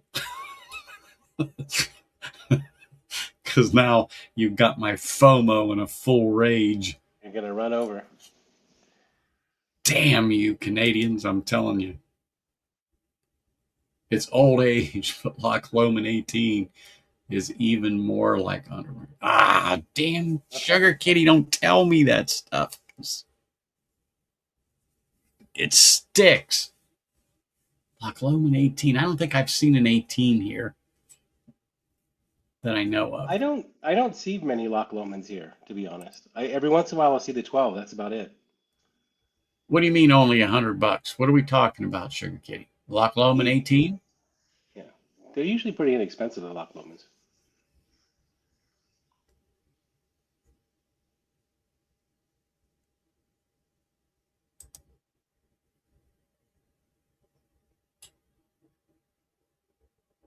Uh, I'm fine with the noticeable peat. That's for sure. I don't have a problem with that. Not at all. I don't mind it at all. Peat, and more peat. I'm good with it. I am good with it. All right. Not that I don't want to have more peat because I certainly do, but I'm going to pour something I haven't had in a minute, and it's just damn good. And I brought it out last week. I just didn't get to it, but oh my goodness, I cannot wait.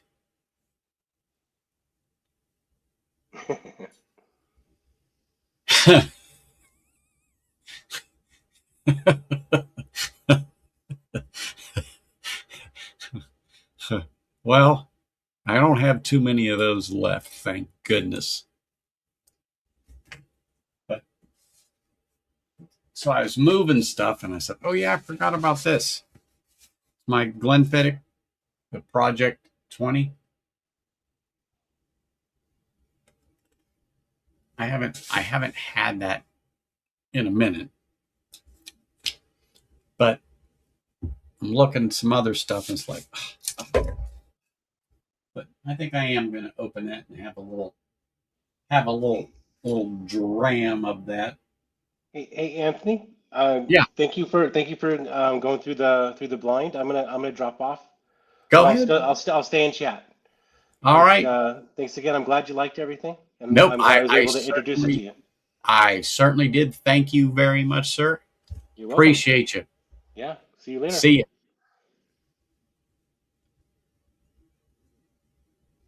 Okay, yeah, I'm gonna have to pull out that that project double X there, the project 20, and have a little dram of that here.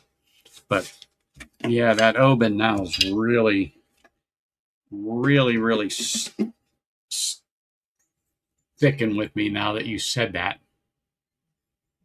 Loch Lomond 18 is glorious stuff. Grilled peaches for days for like 100 USD. Yeah. Well, I haven't seen an 18, but I'm sure it's around. I have to get a Glen that's worthy of such a dram here. Don't worry. That was just the Glen topper I keep on there. There we go. Worthy of such a dram.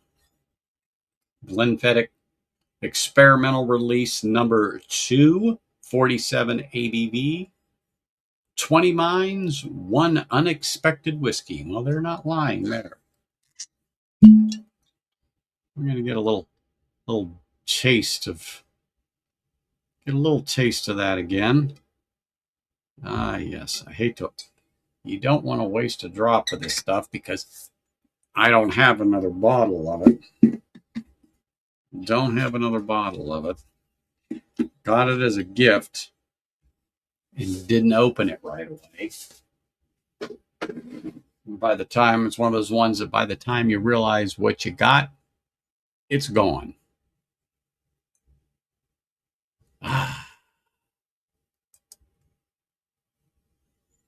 Delightful. Absolutely delightful on the nose. So does anybody know?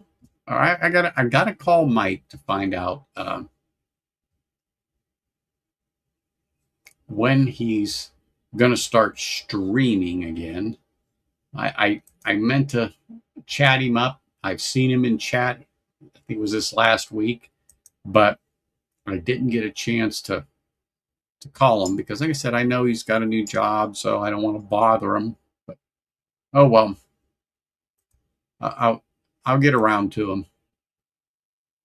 But I didn't see a thumbnail, and if it was, Richie or somebody would have popped in and said, "Yeah, live wire is going on." Boy, this is pears all day long.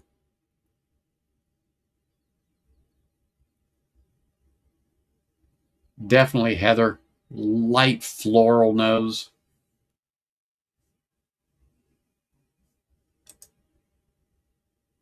Oh my goodness. This is one of those that I know eventually it's going to come to an end, as in I'm going to finish the bottle. But this is just so good. Mm.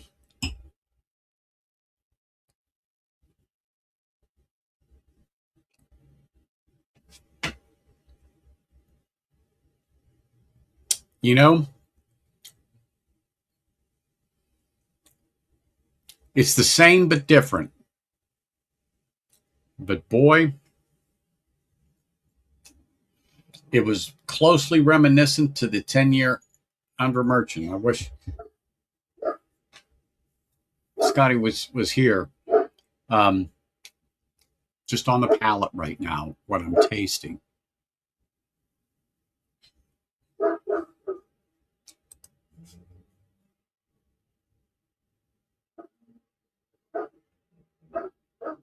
Yeah.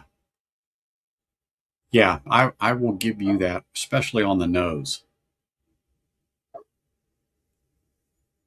It's light, but viscous. Good ABV at 47. Good ABV at 47. Yeah, I'm very happy with the ABV on here at that.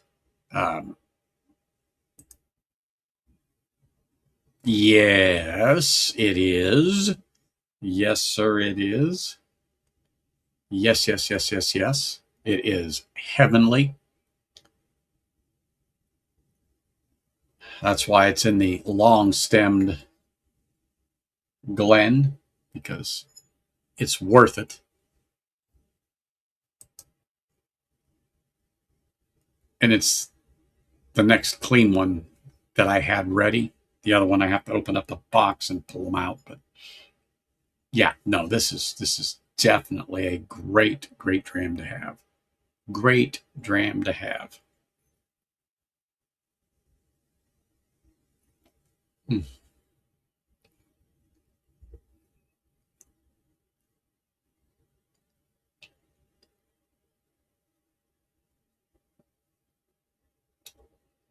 It is so light on the palate though.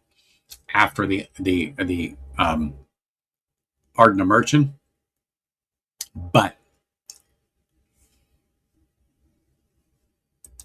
unfortunately, you won't get to see that unless it's a dusty on the shelf.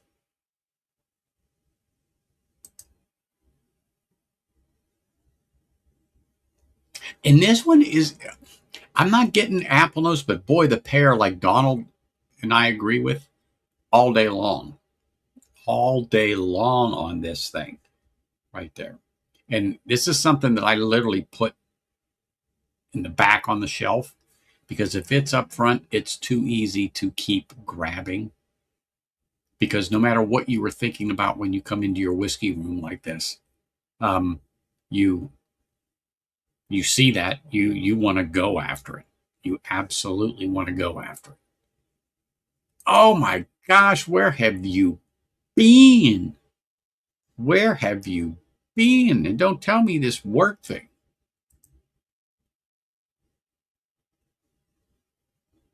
Oh yeah, absolutely. I had a bottle of that. I went through it already. But my favorite, I mean, and it's empty, but I have a backup on the shelf. I just haven't opened it, but is the Glenfiddich 12. A lot of people go, what? I just like it. So, but I have so many other ones. I mean, if the Loch Lomond 12 was open, I'd be going through that like a bum on a bologna sandwich. I mean, it's good. Well, you usually don't need those until you're like Sugar Kitty's age.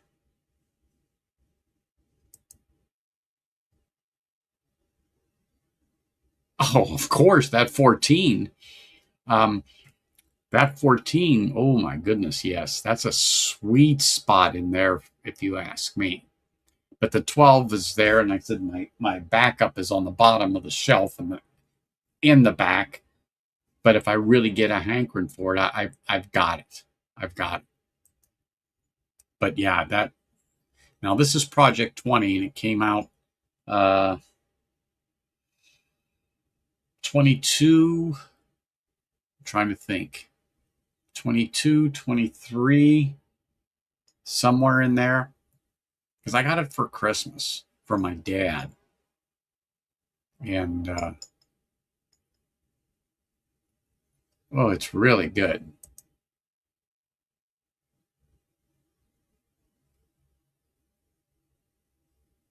Oh yeah. At my age, I need more than a nap. Oh, sorry, Sugar Kitty. I didn't mean to invoke your name, but you know, when you're busy serving cats all day, I know how busy you are. So here's to you, my friend. But thank you for your input tonight. I really do appreciate it when you pop on, and you're always insightful, and you make the evening really come together. So thank you, sir. Eric, where are you? Same to you, brother. Eric's been the benefactor of many of these streams, and of course, been the benefactor of many nights of just sitting and sipping on my patio.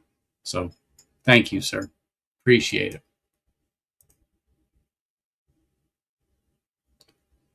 Really? Well, that was a dusty he found on the shelf then, because I didn't get that to like 22 or 23. Wow. I'm impressed that it was still there.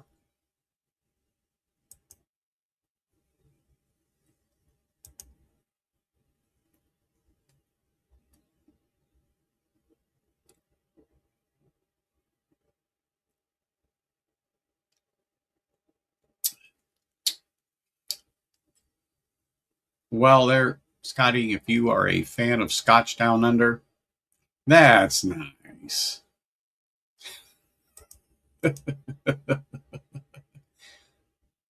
Thank you, sir.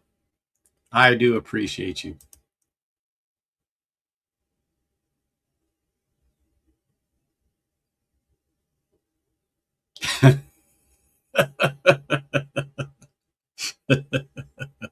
I'm just surprised. I'm just surprised that they're letting you do this tonight at this late of an hour. I mean, I know they have you on a tight leash. I'm sorry. I don't mean to be making light of Sugar Kitty and his subservient uh, nature to his cats.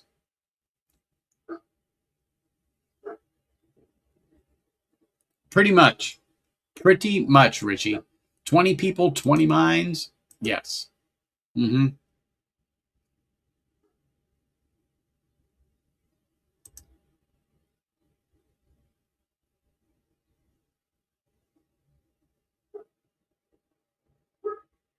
Mm-hmm. And sugar is still going. Raise this glass to sugar for sure. Here's to sugar.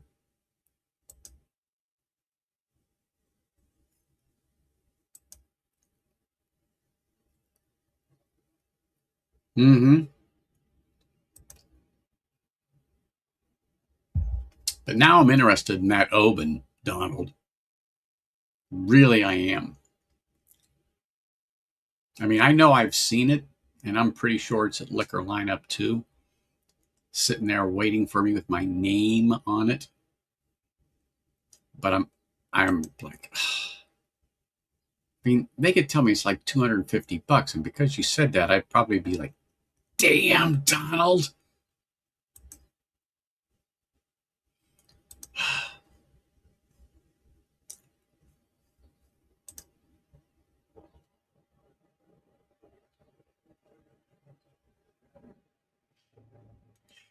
Yes, I know. I know. And, before Olivia passed, she had a couple of things, but this last stroke, she couldn't come through it. So, she passed on the 8th of March, and it's been tough. It's been tough, but she that first stroke, she pulled through like nobody's business and was walking again, not perfectly, but within 10 days after the stroke, I didn't have to hold her up. She was on her own moving.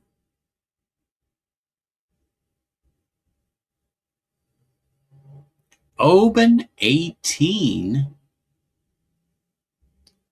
Oban 18. Who can help Tracy out? I have not had the Oban 18, but I would not hesitate on buying it.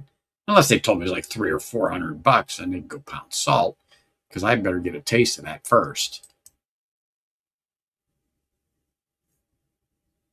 190 Canadian.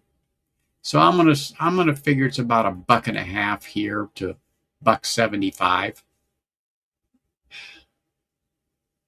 You know what you've just made me do, right, Donald? You know that, right?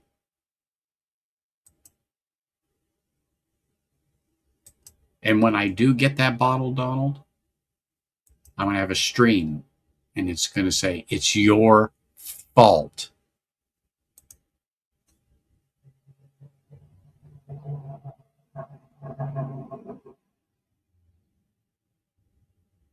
Mm-hmm. Yep. Well, the second stroke is what got Olivia, and it manifested in her aorta. And it was about an almost 2-inch blood clot in her aorta that supplied blood to her legs. And the quality of life wasn't there, and they could not guarantee. And they even said more likely she was going to have another if we were able to resolve that. So the only humane thing to do was what we did.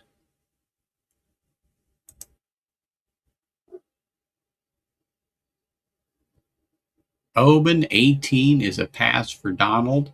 I would trust his palate. and say I would have to have a dram before I buy.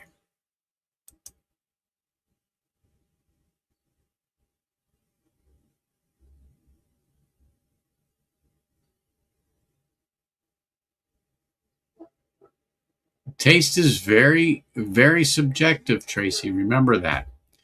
He may not be fond of it, but doesn't mean when you crack that it's not right up your alley because it was the profile and exactly what you were expecting and it ticked all the right boxes.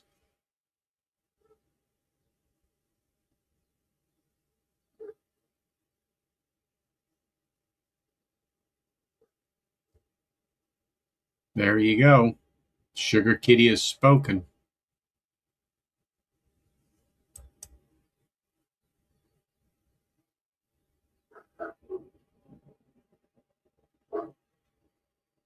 Oh, twin foxes. Don't you and I both know that, Sugar Kitty? I still have some in that bottle, and you should not have brought that up. Because it's right in front. It's right in front.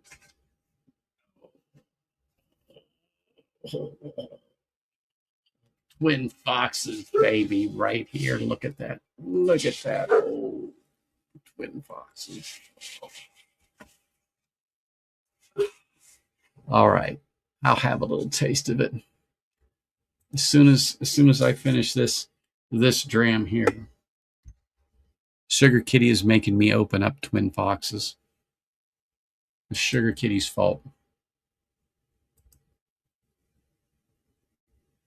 And he really means that it's nice. Again, if you watch Scotch Down Under, you know what he's saying. You know what he's saying.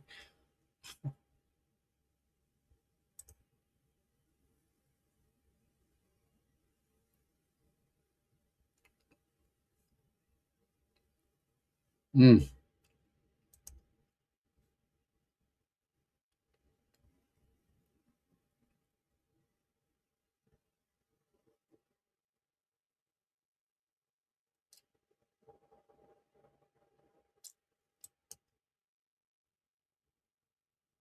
We all wish we bought more. We all wish we bought more.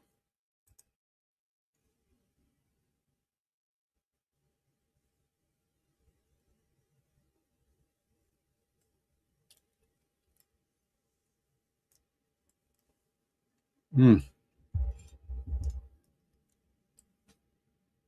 Oh my goodness, that Project 20 was so good. Okay, because Sugar Kitty brought up twin foxes. Well, I actually went through my 6 clean cleanse. Now I'm going to go pull out my reserve. I always keep some for just such an emergency. Always. And yes, they have a stem. Actually, I take these when I travel, believe it or not. So they are my traveling Glens. And I'm going to have to, I don't like the way that one looks. So I got another one. There we go. My traveling Glens. And they're in a nice box. And I either put them in the trunk of the car or something like that. But they're very well protected when I travel. I'll open it up so you can see what it looks like on the inside. And then there's 4 Glens that sit in there. And so they're great to travel with. So when I go to the trailer, which will be coming up soon, matter of fact, where are we at? We have 12 more days before I'll be putting the trailer up for the year. But here we go. That's my traveling one, and it will go north. So, okay. Here we go.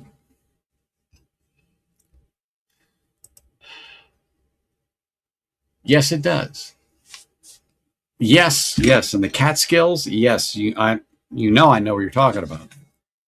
Oh, look at that level. Oh, it's getting there. It's getting there. I hate to see it. I hate to see it. But I'm going to put some in the glass. A little 2021 special release tail, the Twin Foxes. Oh, yes. Oh, yes. Put that back where it belongs. And I got to hide that sucker on the shelf. Twin Foxes. Mm-mm. Never buy less than 4. Never buy less than 4. I've got 5, 6, 7, 8, 9, 10, 11, 12, 13, 14, 15. I'm going to say about 20 Glens if I really need it. So I'm always prepared.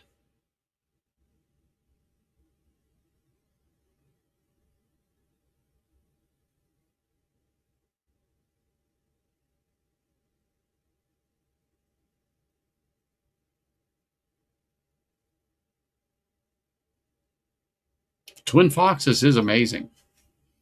It is. It's unfortunately I didn't. It is. There is no doubt. There is no doubt. And so now I'll be getting the 2025 release of Oban. I think I know where there's one. And I'm gonna have to go and do it because of Donald Rance and what he said.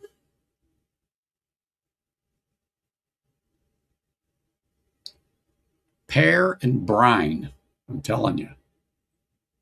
And you would think it would be off-putting, but it's not. You need it. You need it. They are Sugar Kitty. There is no doubt about it. Them wee Karens, absolutely.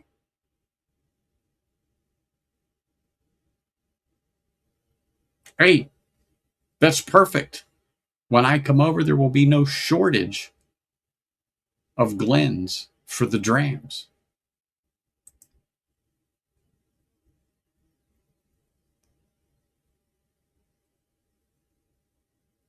Exactly.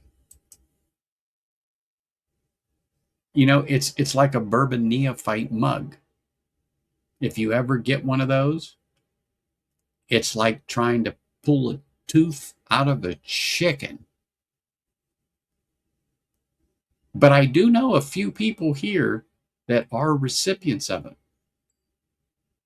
They have received those mugs. Yes, they have. And 2 of them are in chat. 3, if JD's still here.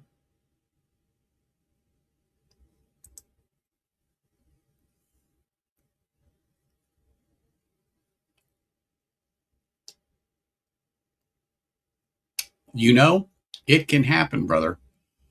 There has been some improved ones, and they're in test right now. But it can happen. As a matter of fact, I thought there was one at my grab, and I was looking. It's one of the newer ones that have a new coating to protect the logo. But yeah, they are like hen's teeth to get. But I'm gonna have to look because I know they're here. And the one I was gonna grab does not have, because I looked up, it doesn't have the logo, but they're meant to hold coffee. But yeah, they are something. Yes, yes, there are some people that have managed to get a tooth out of a chicken. Yes, they are. As a matter of fact, there are this person that's highlighted got one of the originals, the OG. I'm like the first four off the press. He got one of those. I will say that he got one of the originals, hot off the press. That never. He might actually have been the. I think you are the very first to get anything um, with the Bourbon Neophyte logo. And of course, that's the old logo on there. There is a new logo, which I'm sure you all have seen by now, but there is a new logo thanks to Whiskey Nose, who improved it.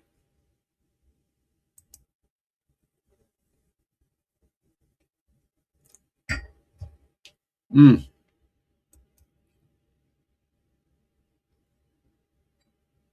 wow.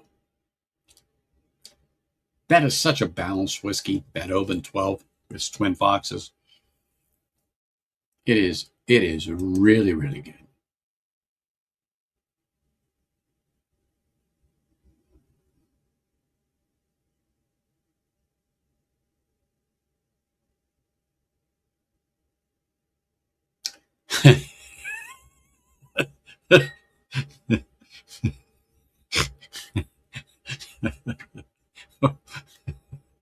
What about the shirt? What did they lose after that? Toes. Toes. There's those shirts are even scarcer than chicken toes. I'm just telling you. Those are super scarce. Super scarce. And there's a few more in the works that I'm going to say this. You will be the guinea pig. Text me your t-shirt size. And as soon as my wife's wing is healed, I've got a couple that I would love for you to be the first because you damn well would wear it in public. You would damn well wear it in public. Okay, you asked for it, you're going to get it.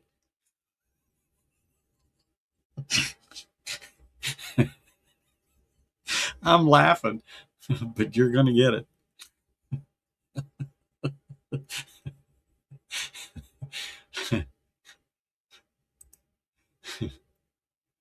it. Always be careful how you answer. That's right.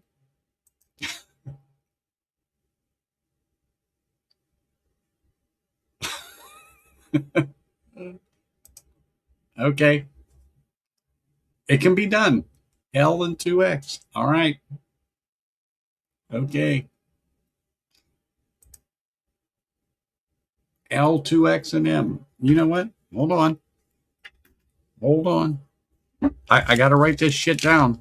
I'm old.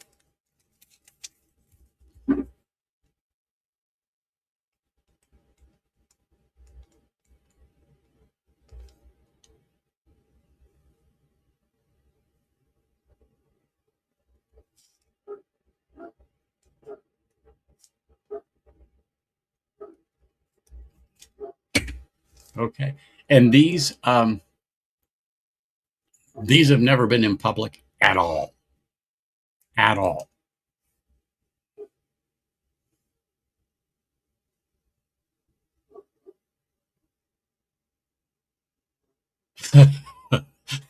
Physical therapy.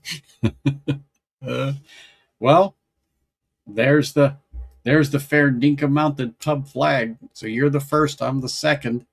Well, in the States, the actual second flag, Martinell has. You were first, he was second, I was third. But I'm the second in the Americas.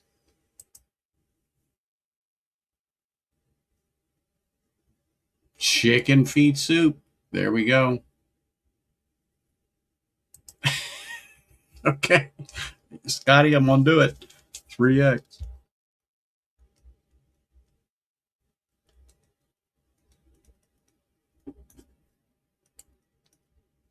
As soon as her wing gets better.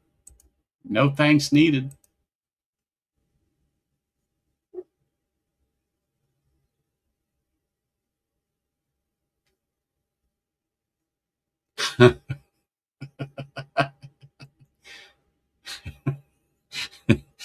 Oh, Lord.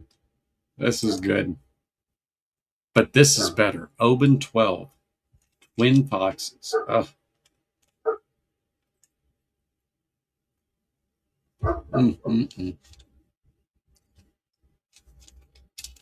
Mm.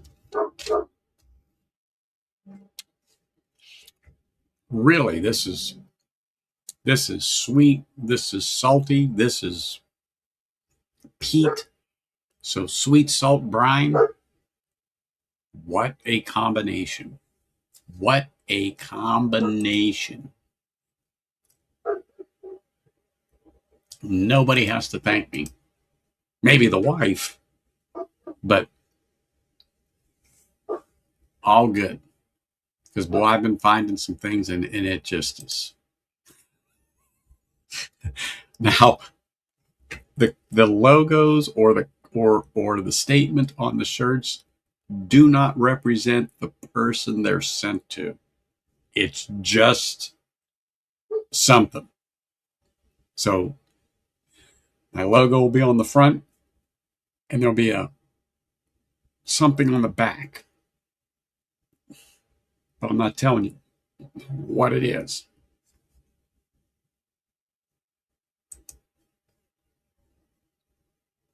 I seen 2025 Oban. Oh, shit. It's the special release 2025. I don't think it is that one. If Donald's still there, is it that one that Scotty's got up there, Donald, that we're talking about for the 2025 release?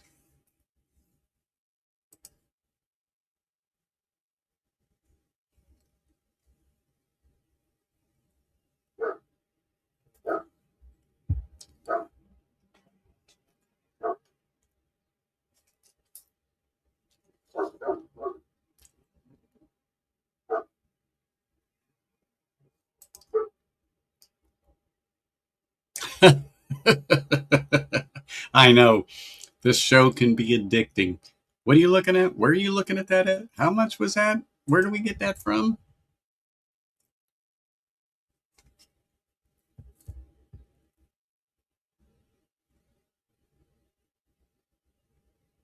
Correct. I was just thinking along that line. I'm going to say, no, he said Ken could get it. And so that would not be it. That would not be it.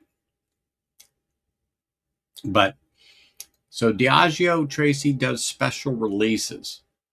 So Oban, Klein Leash, Lagavulin, sometimes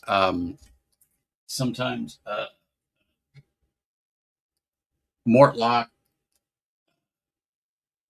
Loch Lomond, but they'll do a series and be 5 or 6, and some will go up to like 25 years old. And yeah, you're going to pay an arm and a leg for that shit. But the Oban, the Lagavulin, sometimes they'll throw in I don't know if they ever threw in a Jura. I don't think so. I don't think they did. But Lagavulin, Oban, they've done a Klein Leash. I'm just trying to think. Talisker. Yeah, Talisker they've done for sure. I knew my great grandpa would jump in there. I just seen him pop in here. There's my great grandpa. But it's 10 o'clock. I don't know how he's still out, because I know the home goes on lockdown by 9 p.m. So he must be in stealth mode. Either that, or he wants to be first in line for the colon cleansing in the morning because it's Monday. Yeah, it's going to be Monday, so they generally have a colon cleanse on Mondays. So he generally likes to be the first person in line for that because he doesn't like seconds.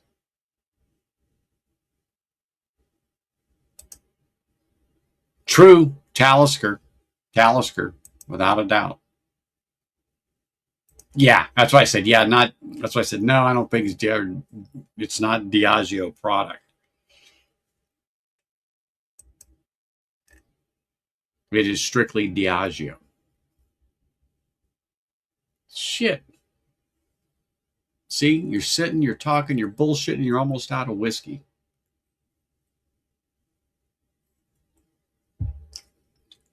Okay.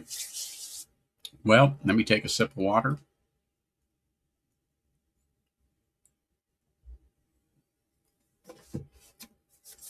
Since it's here, how about a little Highland Park cask strength release number dos 2 in English.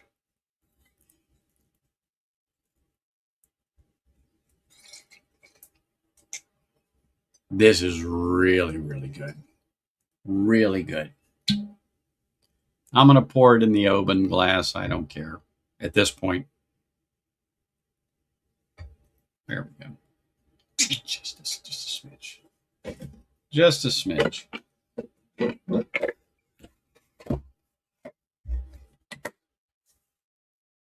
I should try that Lagavulin Sweet Peat. I haven't went back to that since I opened it.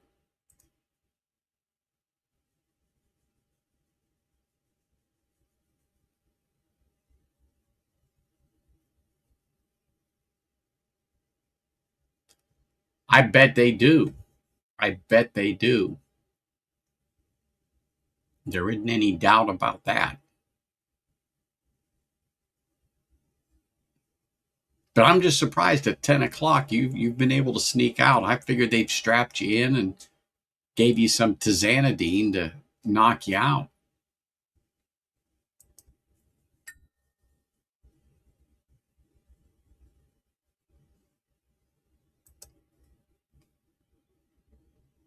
Deluane, which is very rare.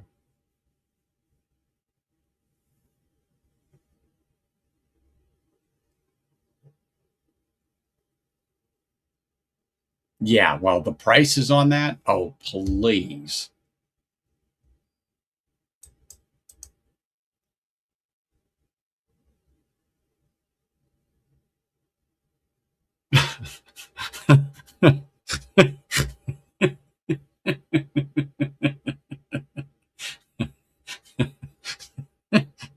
Oh, I'm not even going to go there, Sugar Kitty, but you can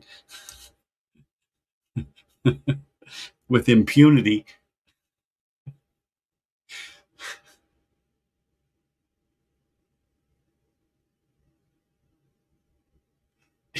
You know what's funny? What got me back into peat after 20 plus years of being out of it was a High West finished in a ex-peated Scotch barrel. That's what reset the hook. I'm telling you, it's what reset the hook for me. It's totally weird, but that's what did it.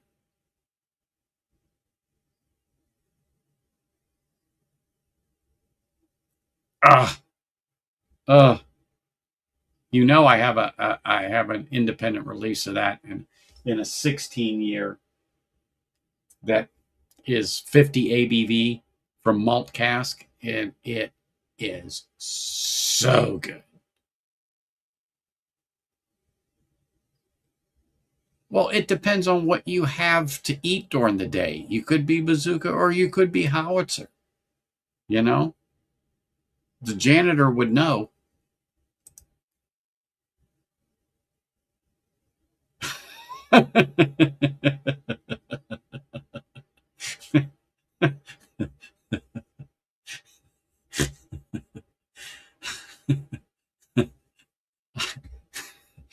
I am not going to go there, but I'm sure his wife will agree with you.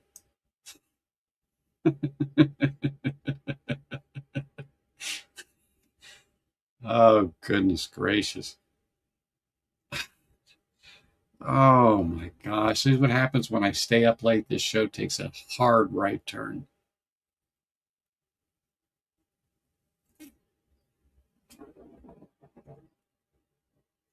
I'm going to say this.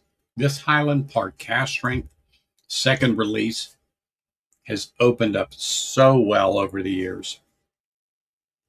It truly is complex. It's rich. It is absolutely phenomenal. I was drinking it last night. The Glen is like just chocked with beads and streaks. I mean, I know that this isn't going to show.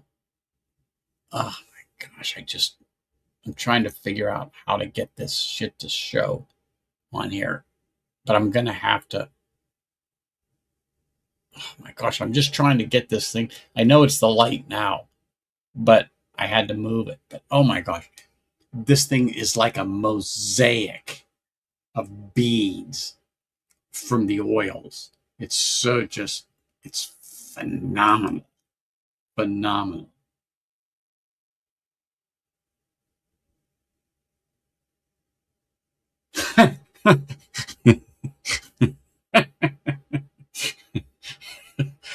Oh, goodness.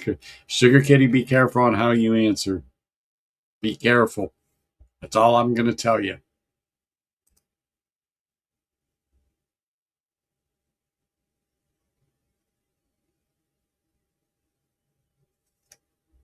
Well, it's funny you should mention that. I got an old particular right here. Right here.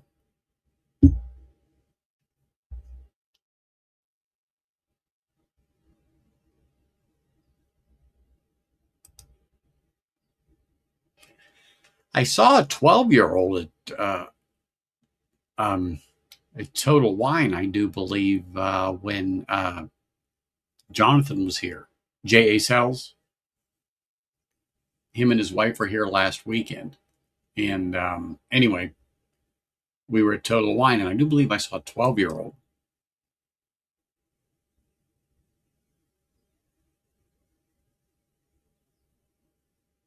Oh, yeah, that's the way that goes. Tracy, thank you. I appreciate you showing up, participating in chat, smashing the like button, supporting the channel. I thank you very much. You have a great night, and cheers.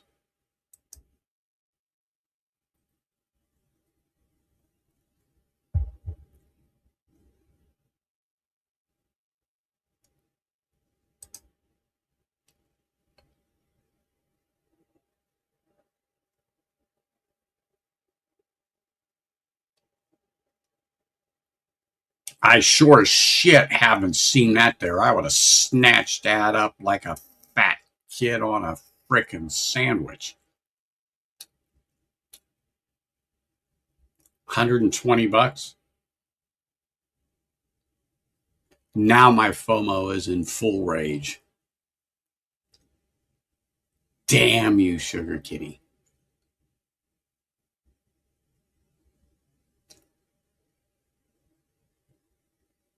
It's a very good price. Very good price. And man, this Highland Park cast strength is phenomenal. Phenomenal.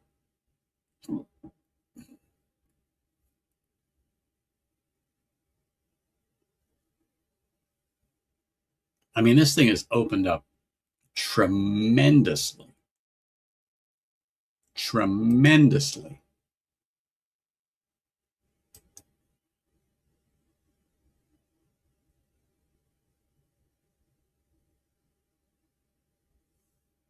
You know, I haven't seen in a while. Las Vegas Art. He might show up here in a little bit. You never know.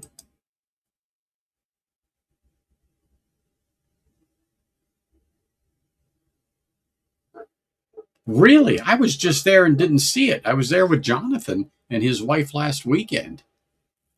140? I think I know where I'm going tomorrow after I take my wife to the doctor's. It'll be on the way home because I'm going to the other side of town because she's got to go for a follow-up after her surgery. Damn. Well, maybe I'll get her to take me to the Mexican joint that's just a couple of shops down from that for lunch. Then we'll call it a day. I'll have a margarita or three. Okay. Sold, Sugar Kitty.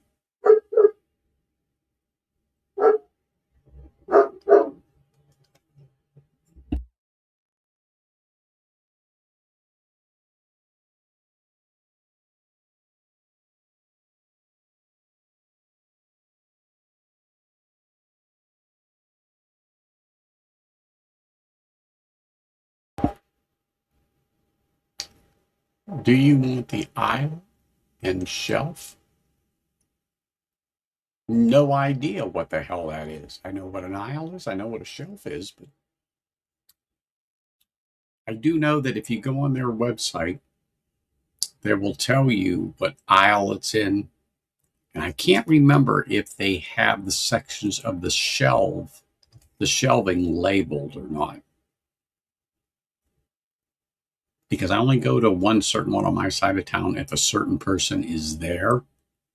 Other than that, I don't waste my time because 99% of the people are geared just to selling you whatever it is they tell you to push for that day or that week, particularly if their back room is full of it. That's a big problem with places like that. Now, when I go to Liquor Lineup, they don't do that shit. You know, I mean, they're good. And so when I go to Total Wine, I only talk to one or two people there.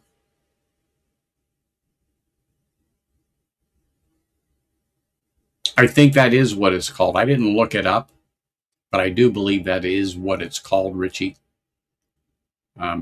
Is that the correct release, Sugar Kitty, that Richie Z is talking about there for 2025? Yep, there we go. Man, Sugar Kitty, thank you. Really, thank you. K&L, bingo. I've got an account there. I know you're going to find it hard to believe, but I do.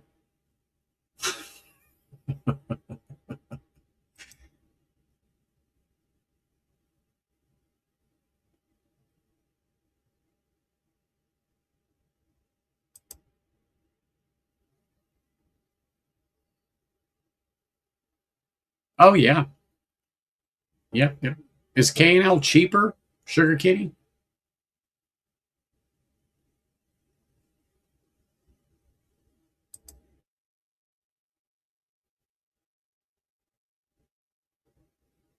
Yes, I'm going to say yes, it is.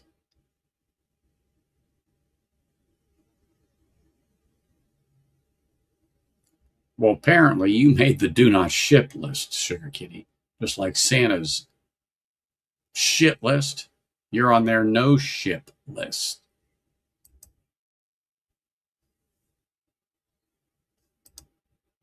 Holy smokes, $115 at K&L? Shit, I'm going to have to order it there. Even with shipping, it's going to come under Total Wine.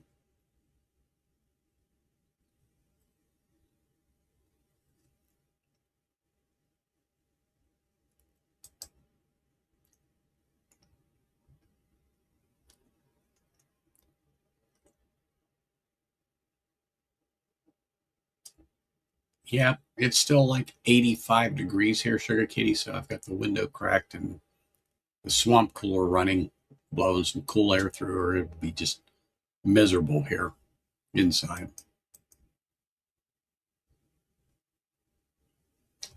115, 120, yeah, if you can go to Total Wine and pick it up, I mean, $20 over, just for convenience, I'd pay that. Oh, well, shit. Save yourself some money then. Go get the damn thing, Richie.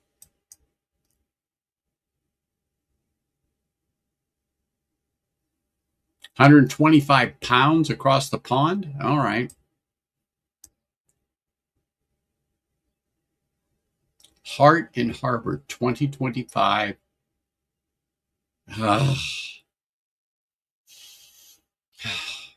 I know what I'm going to be doing when I shut the damn stream down. Ordering me that frickin' bottle. Thank you, Donald Rance.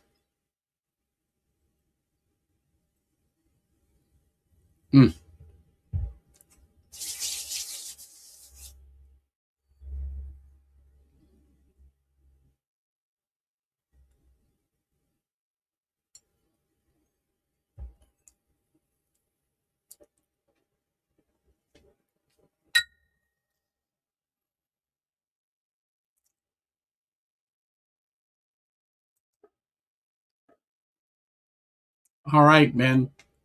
Thanks for popping in, man. And don't be a damn stranger. Have a good night. Cheers, brother.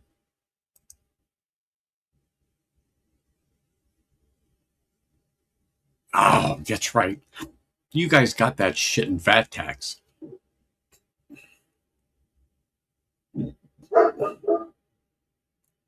Geez, don't they bend you over the barrel enough, James?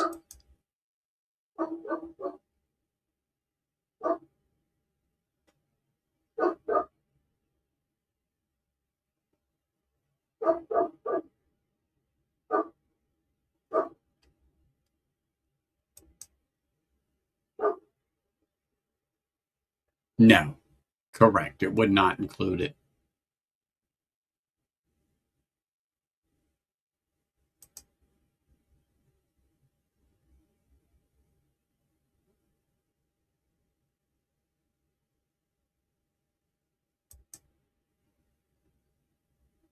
No, thank you, sir. It was a great flight.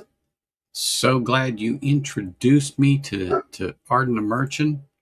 It is a great whiskey, and I am so glad to have tried it. Thank you, and enjoy your dinner, sir.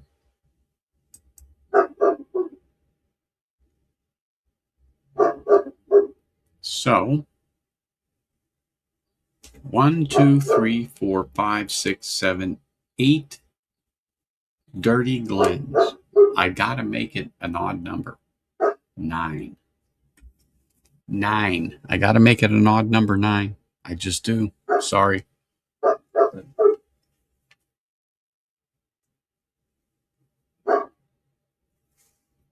You know what? I'm gonna get it.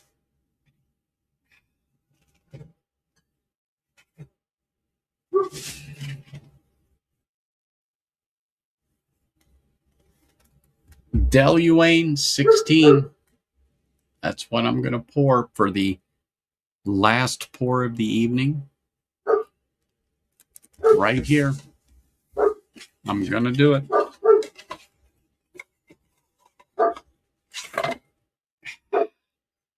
I've poured a little bit out of this since then. But it's been a couple of weeks since I've had it. So. And the noise you hear is Rogue.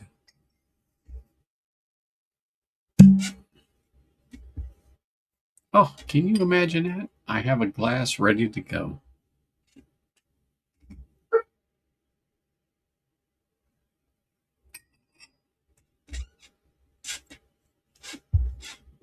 All righty.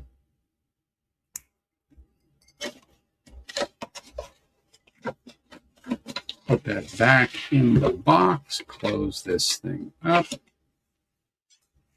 Yes. What are we at? 50 ABV on this one.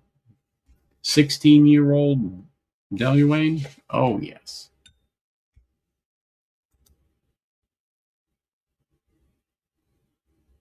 Oh, you're going to make me open up another bottle and make it 10. Okay. Okay. I have to get another Glen because he asked. Oh, I can't set that on there. Hold on. I got to move this to here. All right. I got to get another Glen out because I must open up this Old Particular 15-year Speyside Single Malt. Oh, shit. Aged in sherry. Okay. Let me figure out how to open this one. Here we go. All right. We're going to do it. I'm going to do it. I'm taking it off. I'm going to do it. What the hell? I got to get another Glen.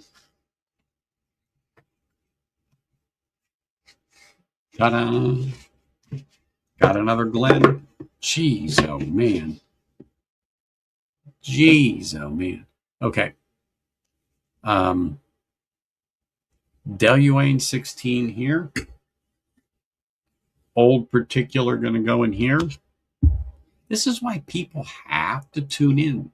You never know what the hell is going to happen or what I'm going to open. Here we go. Old Particular. I swear it smells like berry.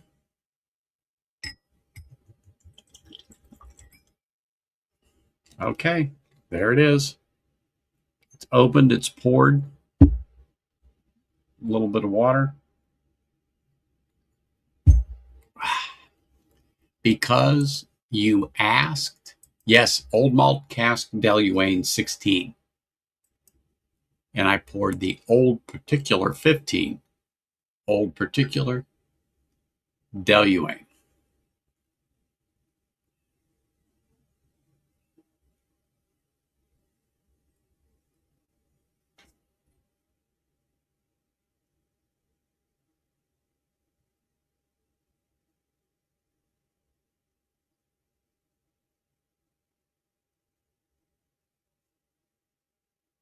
Boy, the nose is extremely similar.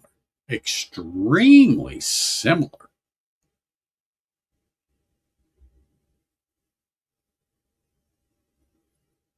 So 50 ABV and where is this at? 57 ABV is the Old Particular. 57, 50.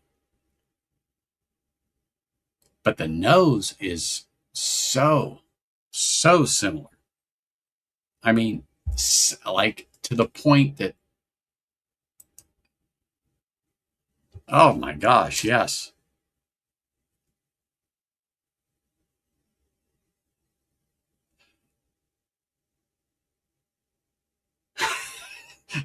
I'm sorry. I was one of the things for the back of a shirt popped into my head. I just started to laugh. It has nothing to do with the whiskey.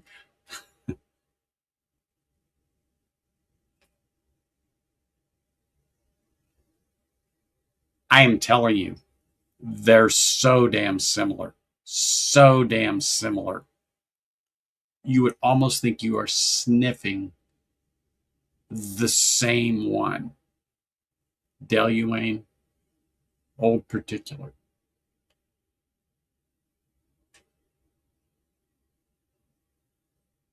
I mean, other than the year 1615, 1615, holy smokes. All right, we're going to do the 16 year because it's a lower ABV.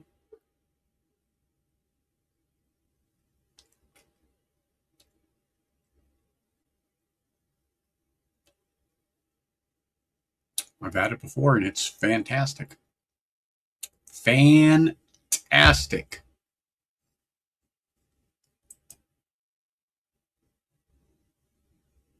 True. Absolutely right.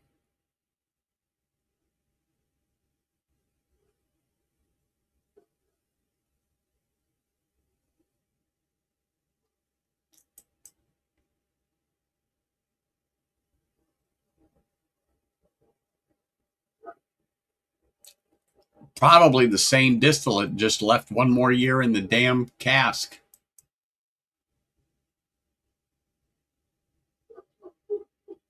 You know what, bourbon engineer? I would almost believe you, but he's pretty cheap. And for him to buy a whole case of Long Branch and ship it here, you got a better chance of pulling a tooth out of a chicken.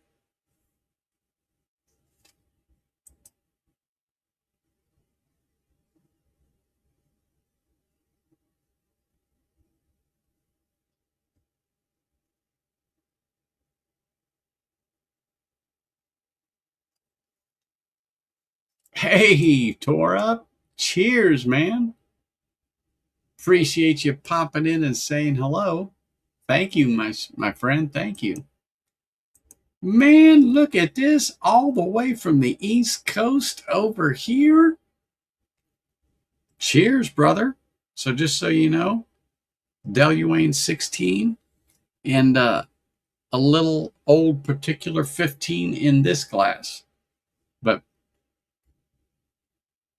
glad to have you here. Appreciate you coming, smashing the shit out of that like button and supporting the channel. Doesn't do much good because, YouTube screws everything up. All right, let me try this Old Particular here.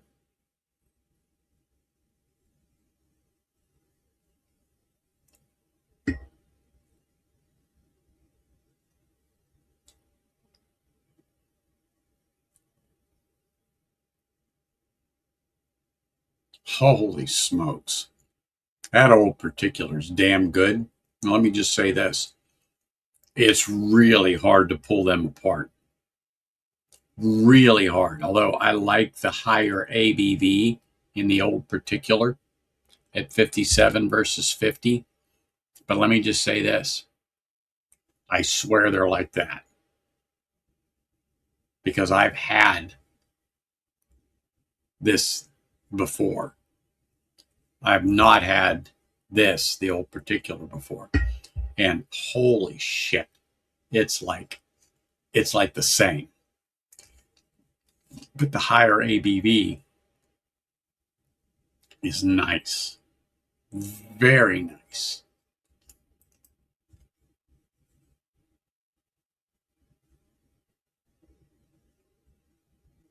Oh, Delwynnie? Oh, absolutely. It's like night and day.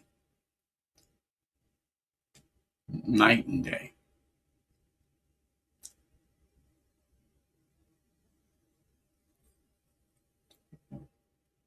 $16.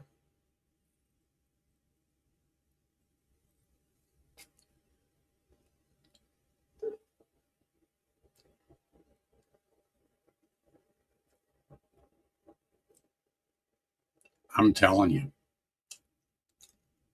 Old Particular and Deluane 16.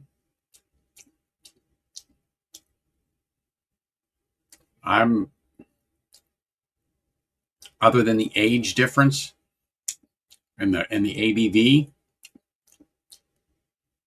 holy smokes, they taste identical to me. Identical to me.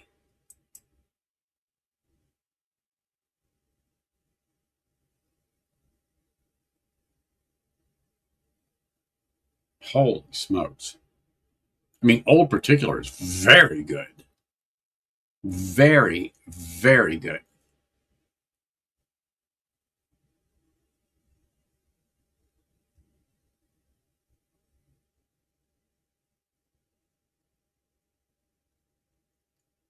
Wow.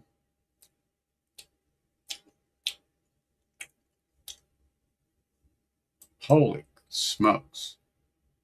I mean that. Well, you produced another banger here. That's for darn sure. Old Particular, and I'm doing this so everybody understands. This is, holy smokes. I'm just looking. It's like, yeah, this is the Deluane 16. I just had to look. This is the 16. This is the 15. Wow. I like this Old Particular.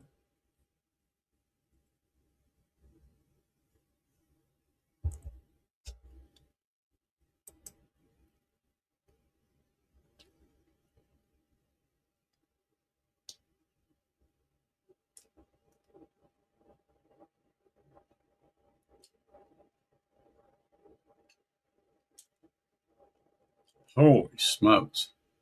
It's fabulous. It is really, really good.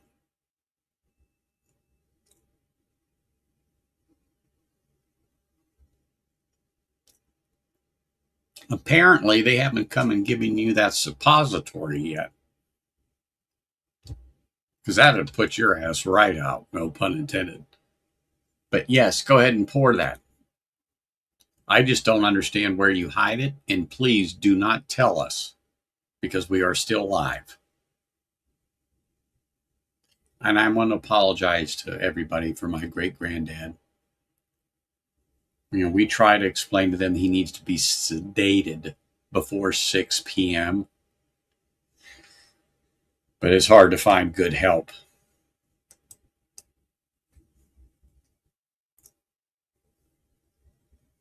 Well, 2 exceptional drams. That's for darn sure. But I really like this Old Particular.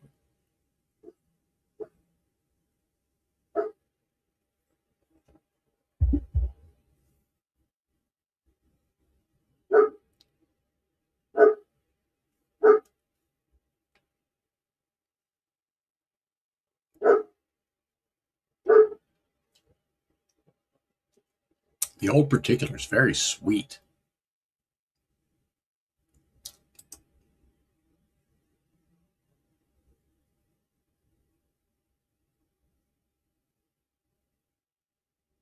Oh, yes.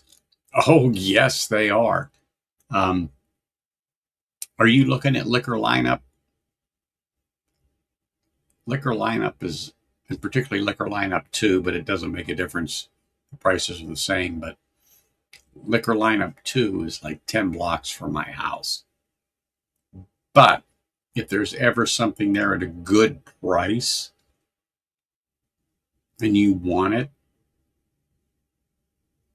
go ahead and purchase it and tell them that I'm going to pick it up and I'll drop it off at your place. I'll hand deliver it. So just, yeah, they know me. So I can do it and then I can hand deliver it for you.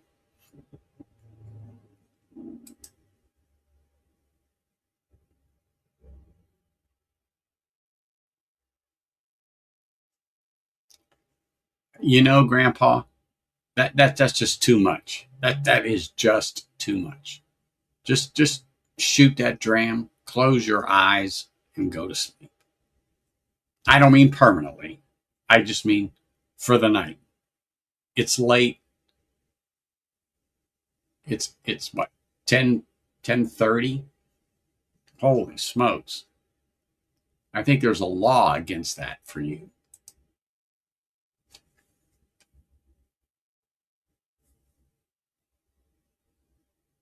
You know what? I versus the 16 and the 15, 15 is the Old Particular.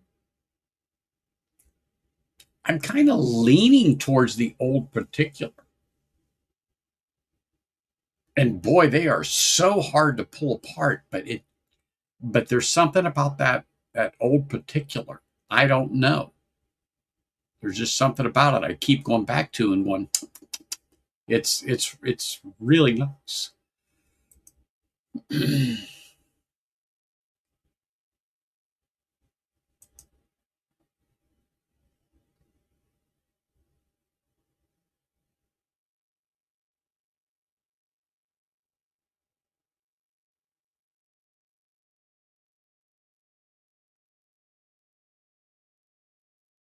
On Maryland Parkway? Holy crap, that's a shithole place. But so I have a lease by me on Rancho, like Rancho and Craig, and that would be in north of Vegas. They may have it there.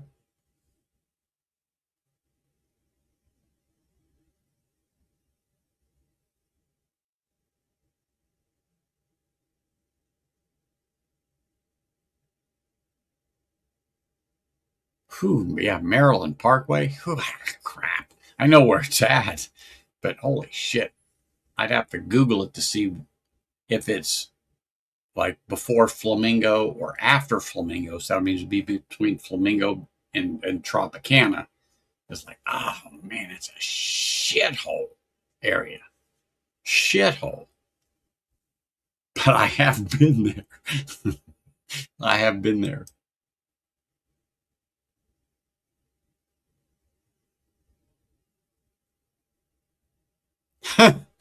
Apparently so.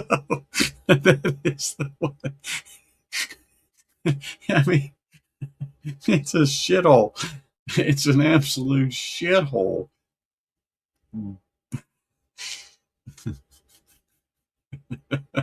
That's the one. I'm sorry. I didn't mean to laugh, but you're right. You are so, so right about that. You are so right about that.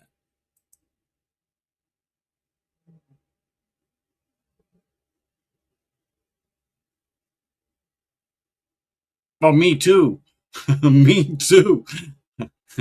Left side and right side. When I go to that side of town in a backup hanging in the back of the truck, there is no doubt about it. Oh my gosh. Yes, you are so right.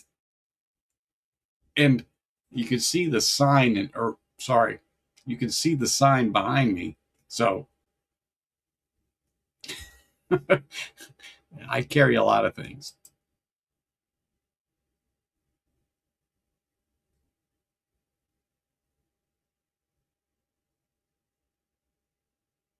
I haven't found it. I haven't found it here. If I could find it, I certainly would. I know it seems to be pretty decent. Um,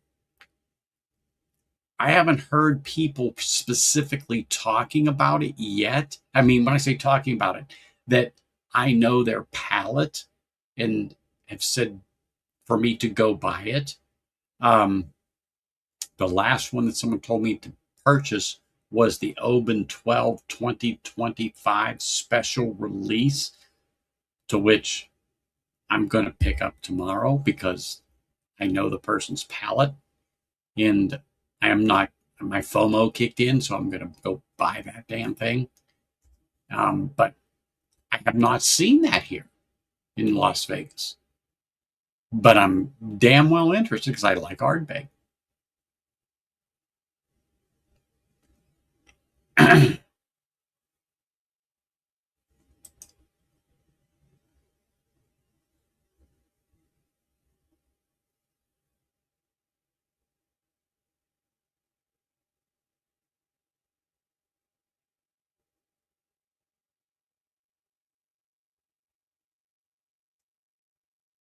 Oh, Donner Pass, do not tell me that shit. I don't want to have to drive to that side of town.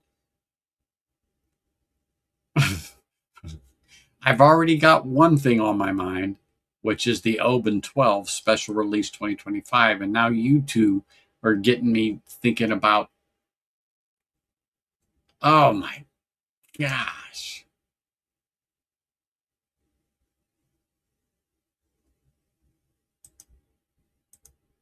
Yeah, there. That's what he's got me going on.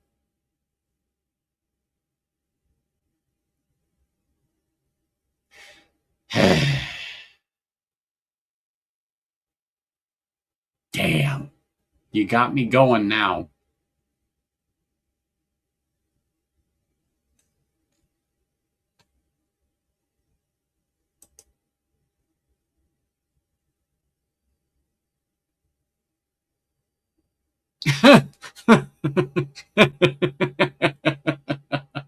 I'm sorry, I didn't mean to laugh like that.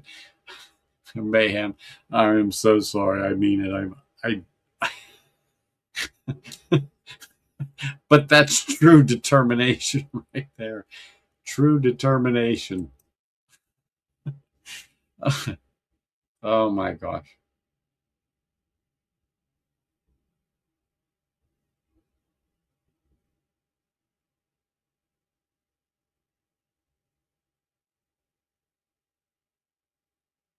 Sugar Kitty probably passed out by now.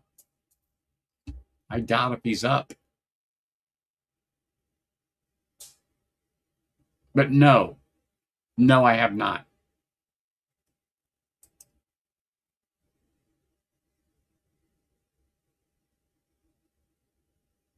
True, because they only have one or two. Chances are you're going to get bent over when you go there.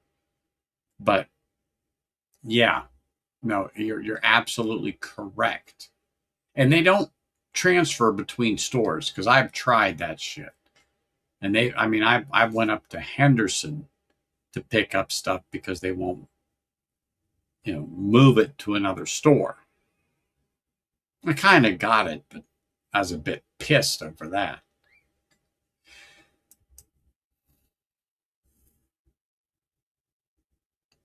Oh, shit, yes. Absolutely right. So much good scotch out there. So much good scotch.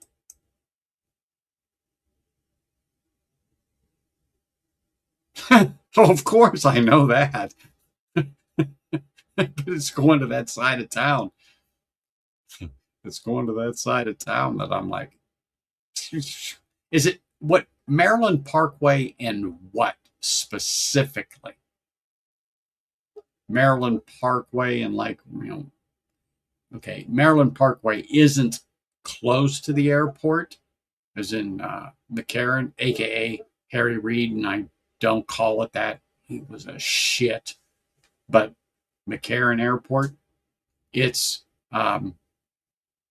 further east of it. When I laugh and say it's in the low life district, but it's down there.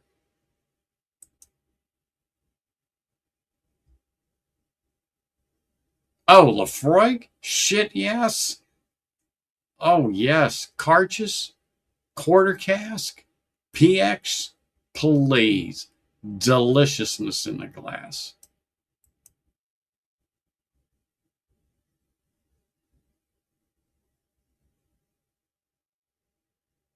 Oh, of course. You know what? They want to sell to us just like we want to buy. Trump knew what was going on, and so did they. And it had nothing to do with that particular country. But reduce the taxes, reduce the tariffs, reduce the taxes, works for everybody.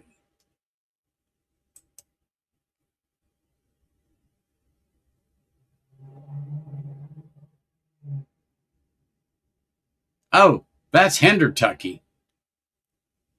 South Maryland Parkway, that's Hendertucky, aka Henderson. I'm pretty sure that's way south.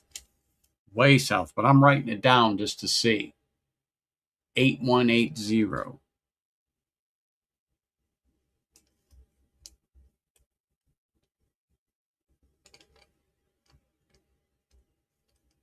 And 89123. Because I'm 89031. So I'm far north. Far north. I used to live in Hendertucky. So I'm wondering if that's off of Maryland Parkway and like Sunset. But anyway, perfect. Oh yeah, windmill in the 215. Shit, yeah, that's totally in the other direction for me. Totally in the other direction for me. That's like 25, 30 miles. Yeah. I was just going to say,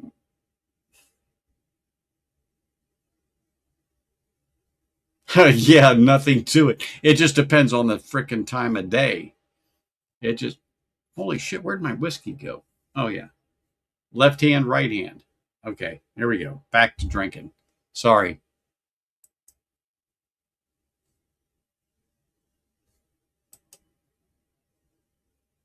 Damn it. Now I'm going to have to. Now you're really. Oh my God, there's two now. I'm going looking for your. I'm looking for your Oh shit! Where did you put that? I'm looking through the chat.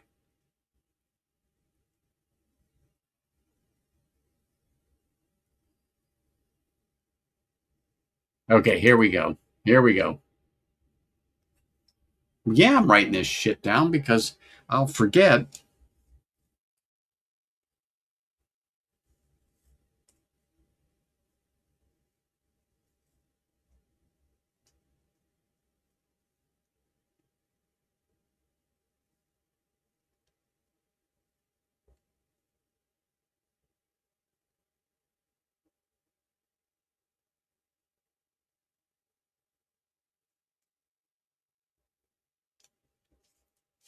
Okay, I wrote it down.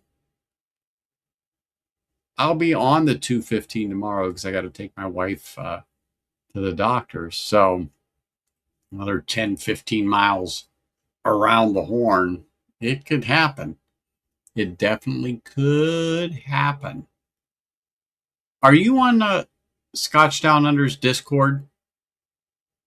That that would help.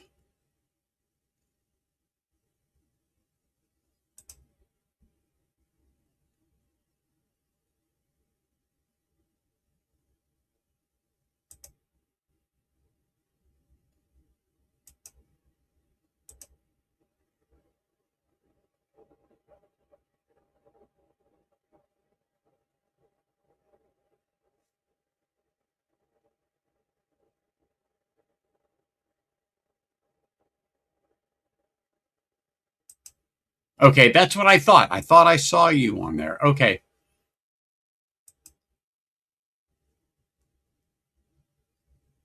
Yeah. Go ahead and do that. Bourbonneophyte@gmail.com and in like contact information, and I'll send you my uh cell phone number and stuff like that. That way we can chat it up if I get down that way. But yeah, I don't have any problem with it.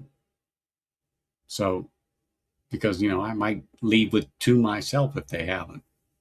But if I get up that way and she feels good about it, of course,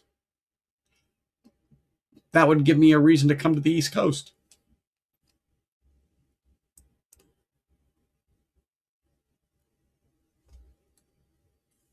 That's how business gets done here, people.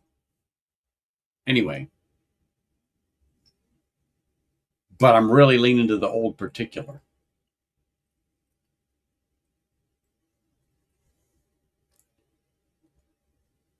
Mm.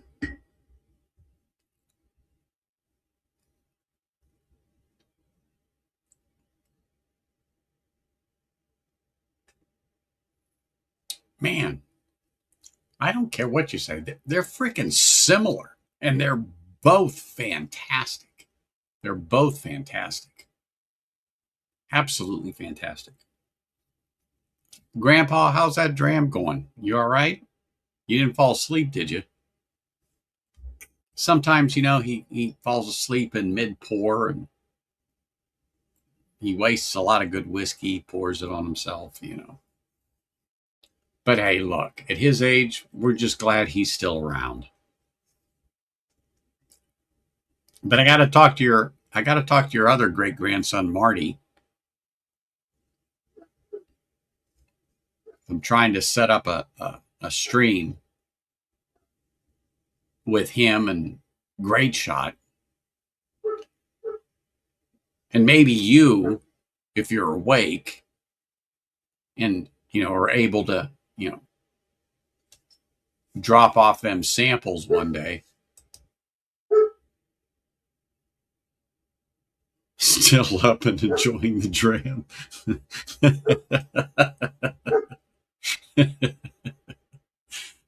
Well, I'm glad that you are, but I was referring to being awake and nothing else, just so everybody understands that.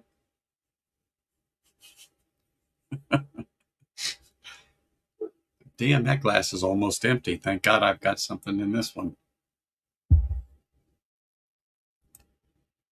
But yeah, I got it. Marty's asked me, back and forth, and I haven't heard from you other than here. But shit, there's almost nothing in that, so I might as well finish it. Okay, here we go.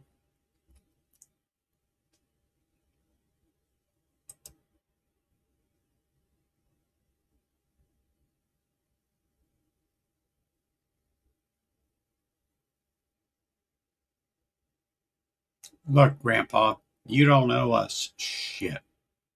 That's for sure.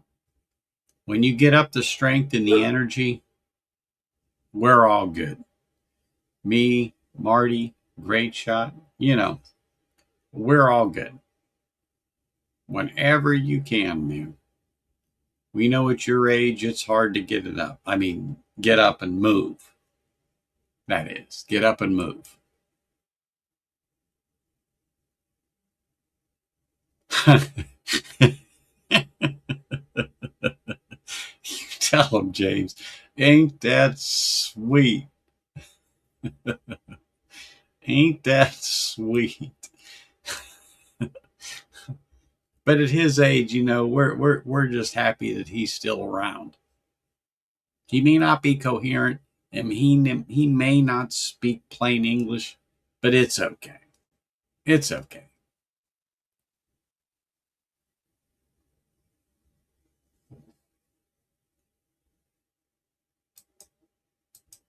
Oops, smacked the wrong button. But anyway, so here we are, the Old Particular. And I'm going to have to say, I think the Old Particular is going to push out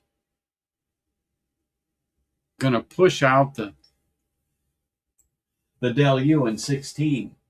I know it's going to sound weird, but boy, that this Old Particular's got a little more going on.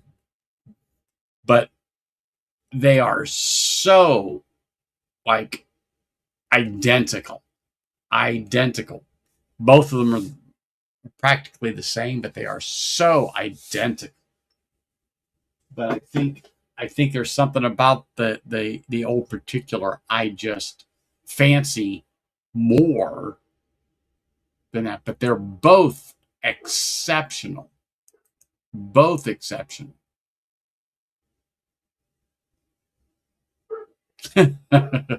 That's high praise. Oh, okay.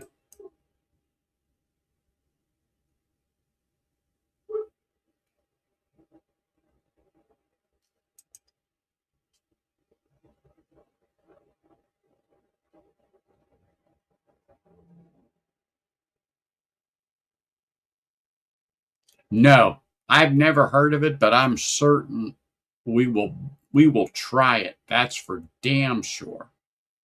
I mean, what is it? A new distillery, Lagavulin? Yeah. Feel free. Whenever you remember, that's the important thing. Whenever you remember.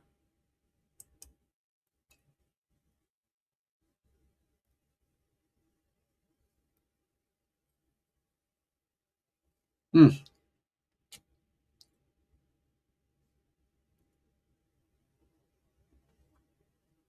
But I will say this. This Old Particular is pretty damn good. Holy smokes. Aged in sherry butts, 57 ABV. That's in my wheelhouse, people. Absolutely in my wheelhouse. It's really good. I've not seen a bottle of Old Particular on the shelf here, especially at 57 ABV. But it is an independent bottler, but it is really good. CA-Scotty is the benefactor of that pour, and I thank him for that because it is absolutely fabulous.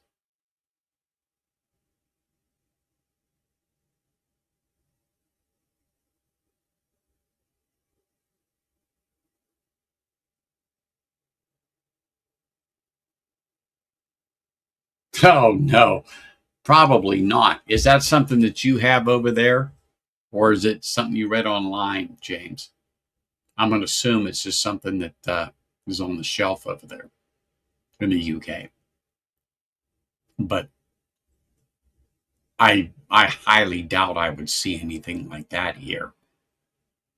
I mean, I would have to really get in contact with my friends across the pond and the underground network and probably get that to me over here if I really wanted it.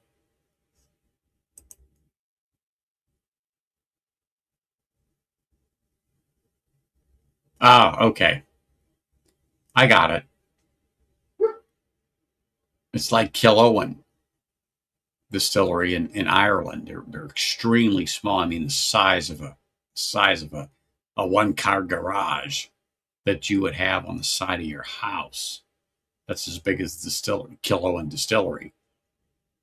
I mean, I could be off by a foot or two, but not much. Not much, that's for sure.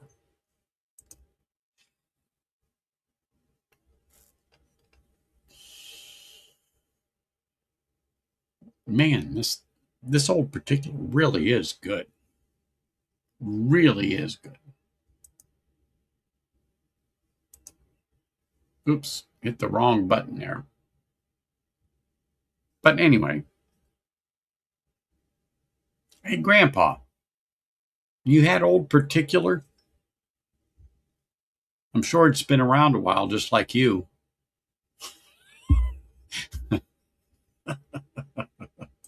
Sorry.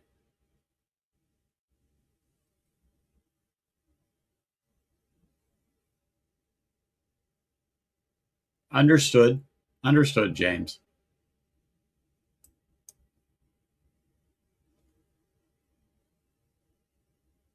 But yeah, I'm still holding the old particular in my hand, although I've finished the Deluan already. But the old particular seems to be the one that's ticking the boxes.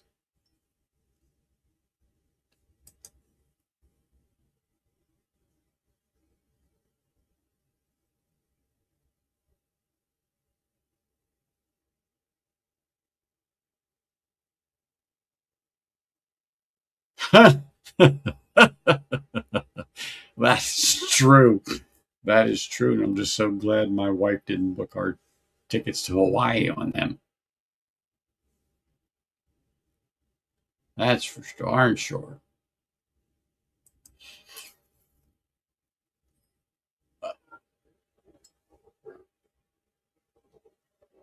Pre-production release? Okay.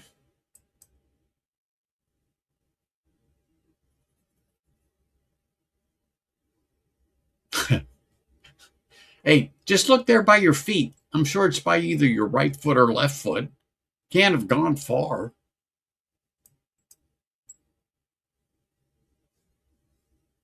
You ever seen my great granddad's house? He has a lot of floor whiskey. Just saying.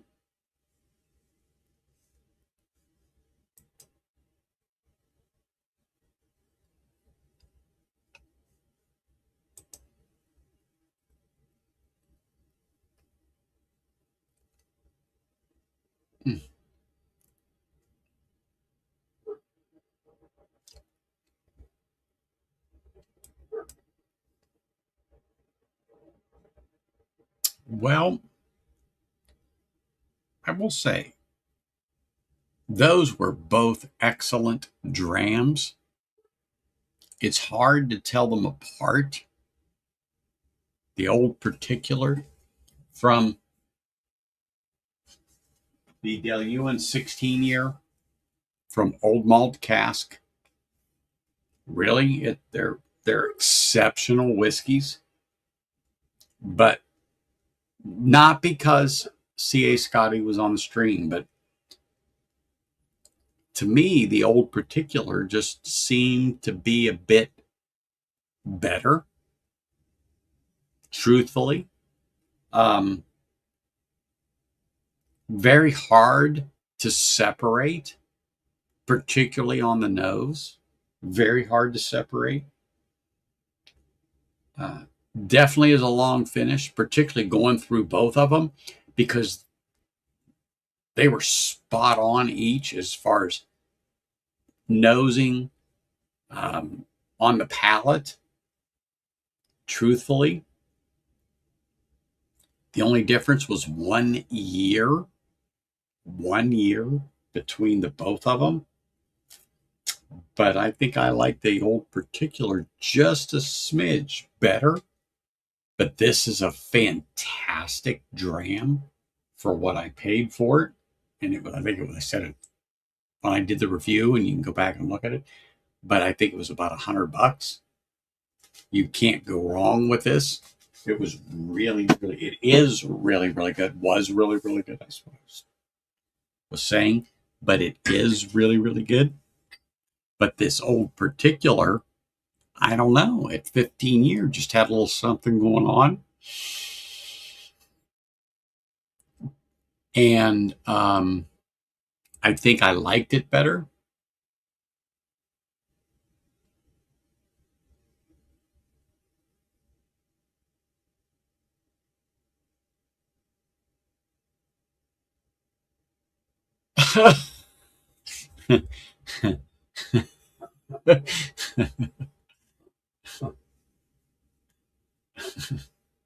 Well, you might deserve it, brother.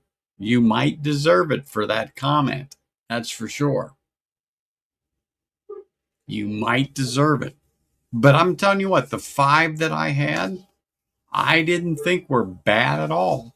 And I would definitely, if the bottles were around $100, give or take, I would buy them all day long, Dustin. I would buy them all day long.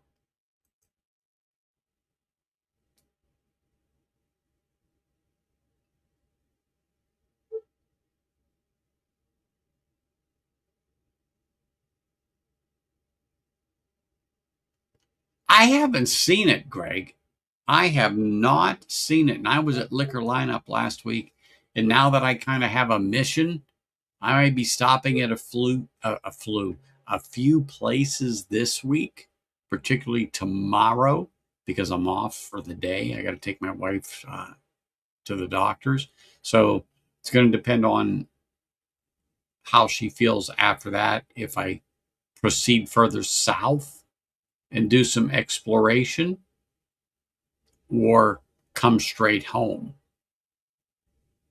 So, but no, I have not seen that bottle here.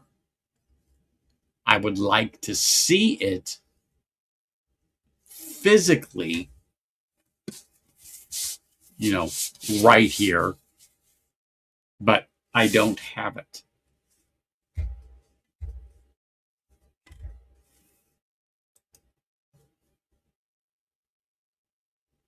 And everybody does. Everybody has different palates.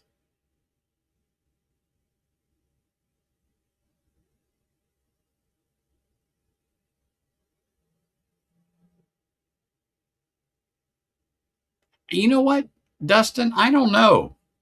I've had 5 different ones, and I am impressed with it. I think it's pretty damn good, particularly for what it is and for the money. For the money, I think it's a very good whiskey.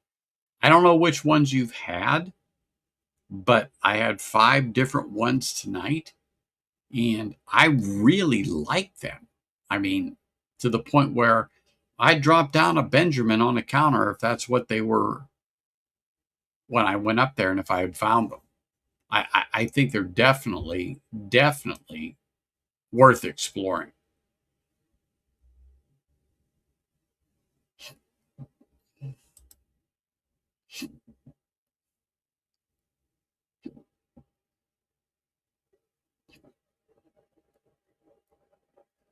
Was he on Whiskey War stream? Because I meant to go over there, but I just got sidetracked, and I didn't make it over to Sean's stream. Donner Pass.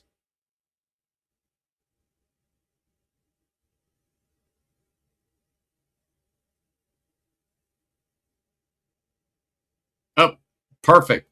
That's what I want to know. That's exactly the comment I want. It is worth the expenditure of the cash. That's exactly what I look for, which I already knew anyway.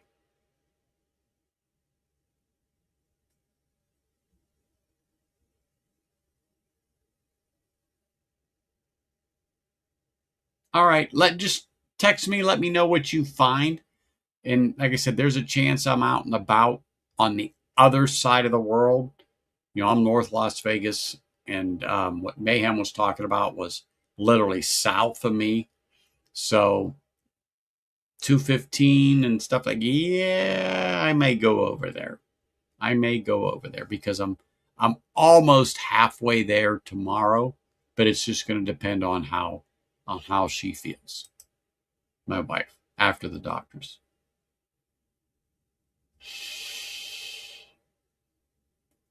Absolutely. It is tremendously full of potential.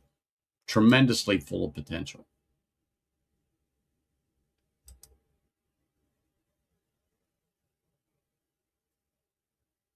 Terrible? Which 10-year?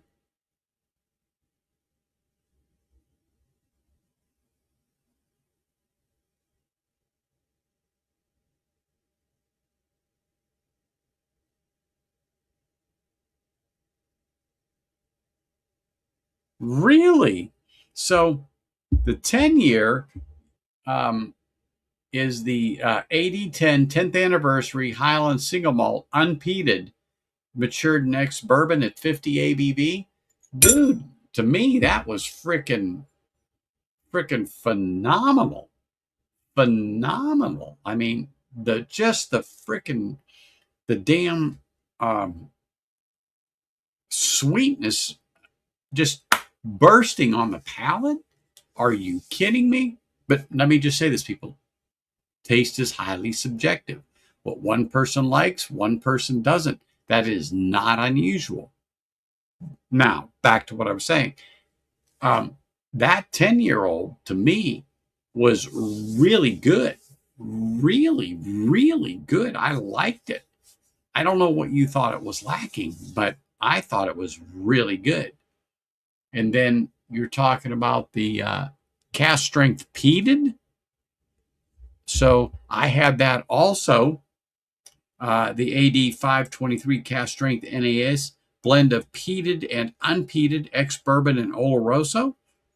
Shoot, I thought that was a fine dram coming in at 58.3 ABV. Come on, you that day you must have been eating something spicy and it just ruined your palate. But holy smokes, all 5 different drams I have of that brand. Oh, please. I thought they were all good. Very good, particularly when I got into the peated. Oh, man. Fabulous.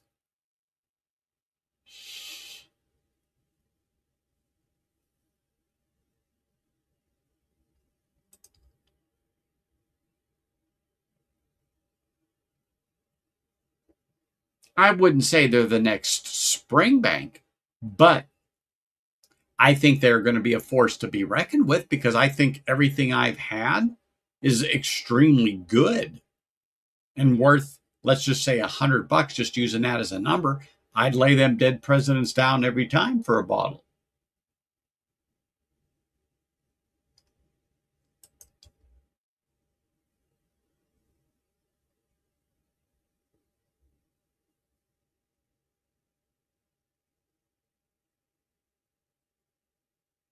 Yeah, Donner Pass, I understand that statement. I do. But I really, between 60 and $100 on this Ardnamurchan, I don't know. I would differ with you there because I really feel that this is an up and coming distillery. There was nothing here I found off putting. and didn't like and would not spend my money on. And I'm very, very um, particular on what I lay my dead presidents down for.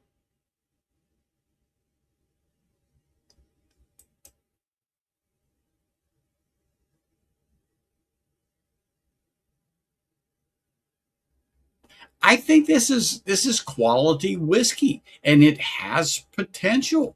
I don't understand this, but like I said, taste is highly subjective, people, and some people like it, some people don't. I'm one of the ones that this ticks the boxes, and it's worth me putting my money down to pick it up.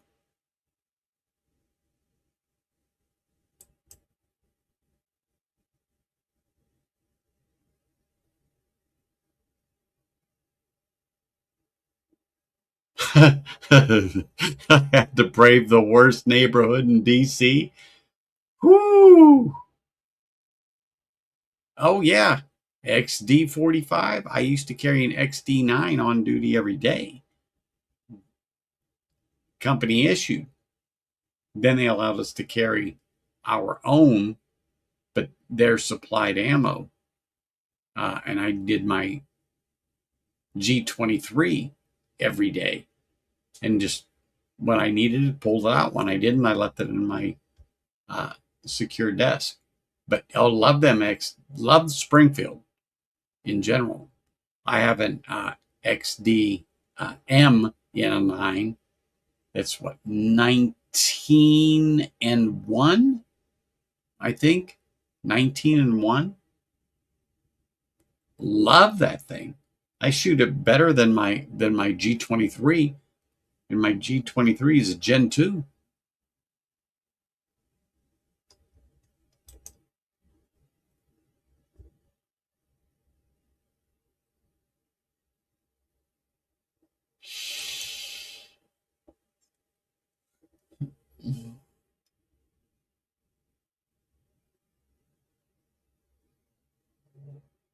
What's wrong with that champagne cask? That, I think that's the one I have, but Scotty will have to verify that. But I think that's the one I have, and I thought it was good.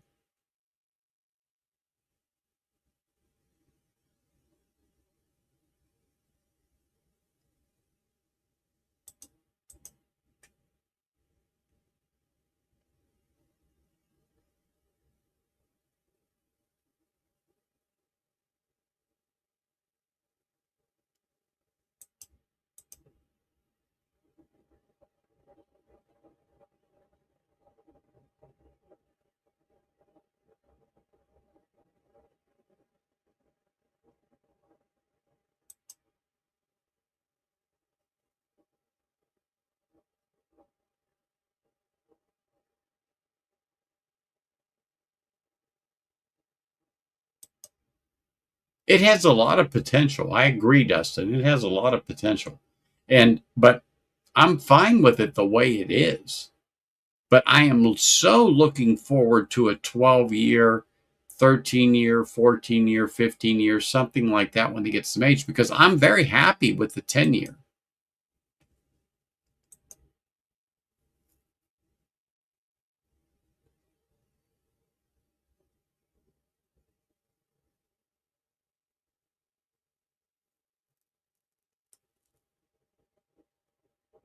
I love my Colt 45 officers.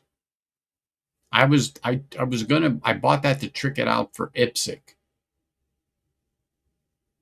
but I never did it because somebody mentioned to me about my G23, and being that I carry it on duty, or carried it on duty at the time, I should become proficient with it and just use it for matches. And I'm like, oh shit. So the guide rod I had was mercury filled, so the lockup time and everything was quicker on it, and I still have it. But the problem with that is, in a self-defense situation, um, well, it's better to have stock than that, because it could turn against you when 12 people are judging you for something that happened.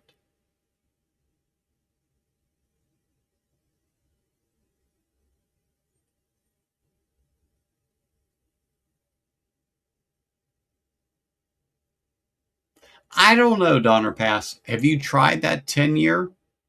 I think it's solid. I really do think it's solid. But I understand what you're saying. And I am myself looking forward to a 12-year-old whiskey from them. Looking forward to it.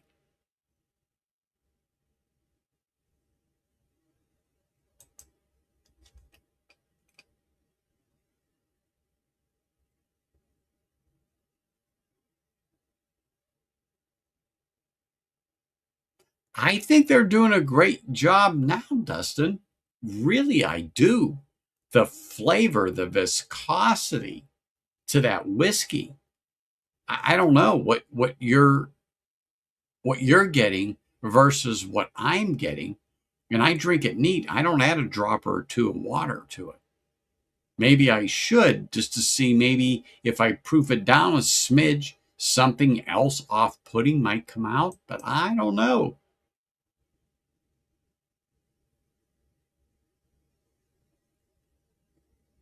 Really? I didn't get that. I'll pour some more now, and I'm convinced it's going to be as good as the first time I tasted it.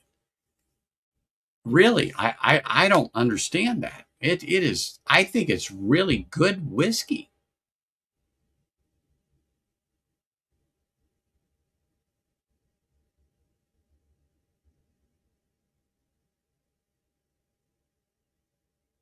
And you know what, Dustin, I can agree with you on that 10-year when it turns 15-year, but I also agree with the one that 10-year turns 16 or 17 or 18. I'd love to see that, but I think the 10-year versus everything else was a bit more refined and a bit more polished than the AD Sherry or the American touring bottling of 24 and then 25. But they were all good whiskeys to me as far as nosing and on the palate. And I highly recommend them to anybody to try. It's worth the money. Between 60 and $100 a bottle, I'd spend it.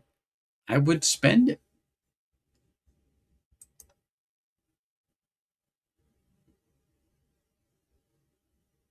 I agree with you. It is wonderful whiskey.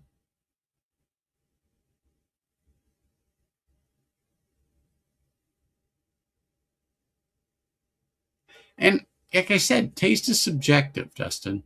You like this, or I don't like that, or I like this and you don't like that. That's fine. You're entitled to that opinion. But I can say you're wrong just like you say I'm wrong. But I think these whiskeys I got for this flight tonight, they were all exceptional whiskeys for what they are, and the distillery that produces them. I think they're good.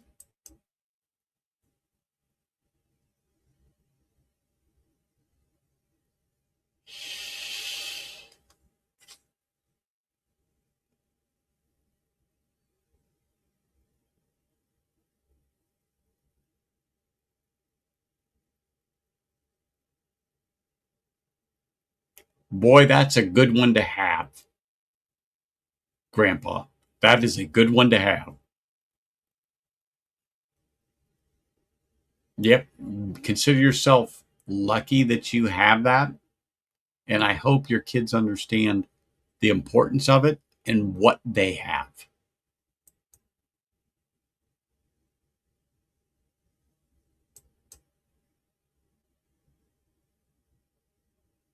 See, I thought it was way better than the rest as far as on the edges. They were well polished, well rounded.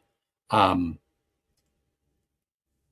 I mean, yes, of course, I would love to have a 12-year, a 13-year, or 15-year, absolutely. But I thought the 10 itself was a very good whiskey and representation of what was to come.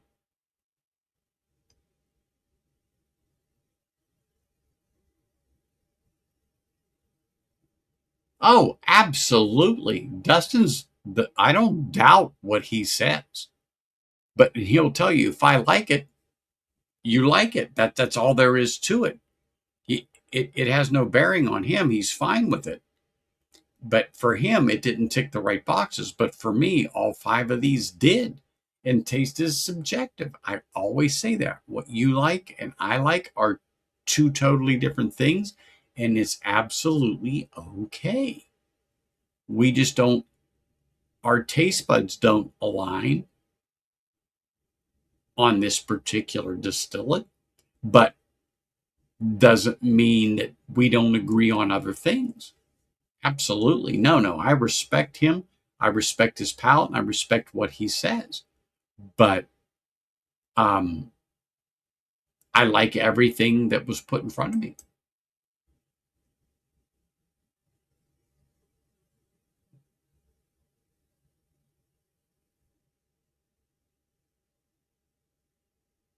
If it's $100 plus, you're 100% right, Dustin. I draw the line there. But I haven't seen it here. But I wasn't specifically looking. I wasn't specifically looking.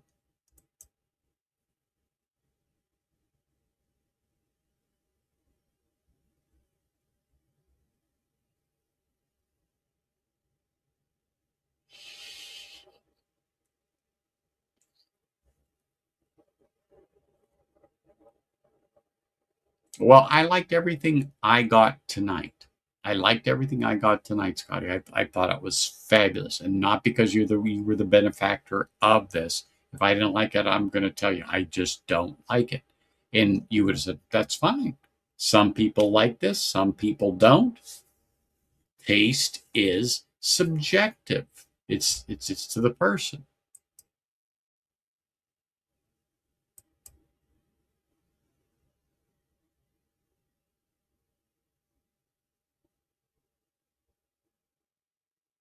Yeah, I mean, like I said, taste is subjective. You like it or you don't like it. I like it or don't like it. It's whatever works for you.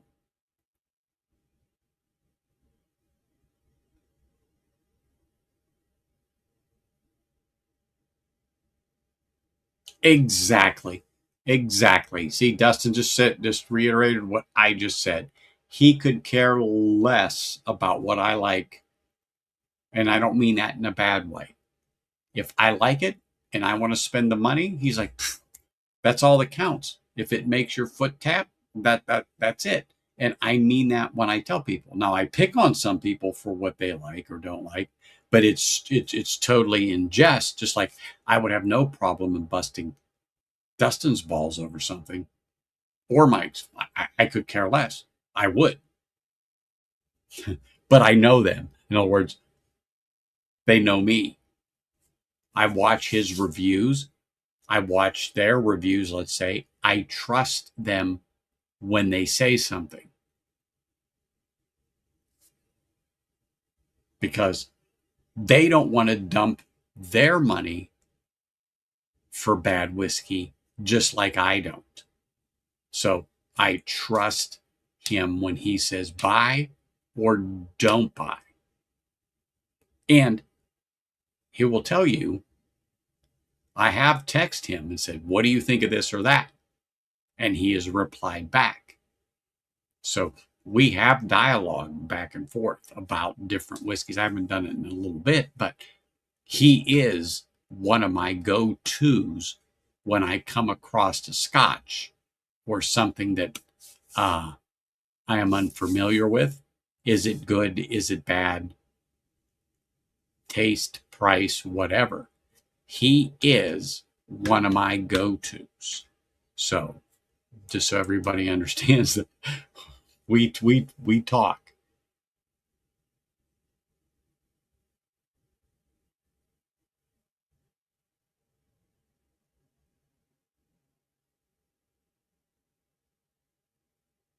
Exactly. Exactly right. Exactly right. And I'll tell you a true story, Greg. When my grandfather got captured by the Germans, um, one of the things he asked them is can he throw that helmet away? And the German in good English was like, sure.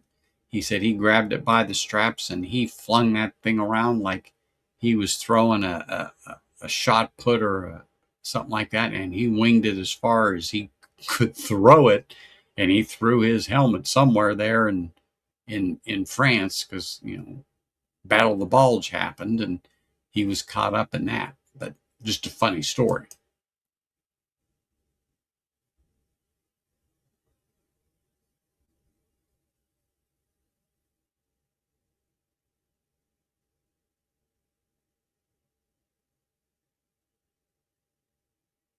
There are some.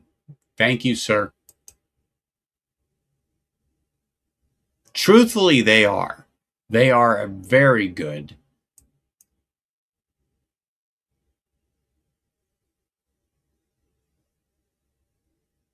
Oh, that white port.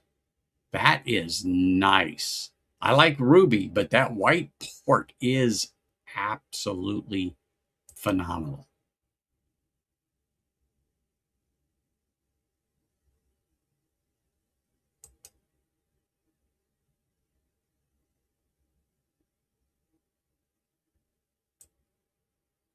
He's a fan of free whiskey or a colon cleanse, but he'll take the colon cleanse over free whiskey. So I gotta put something in a Glen here for my closing toasting cheer.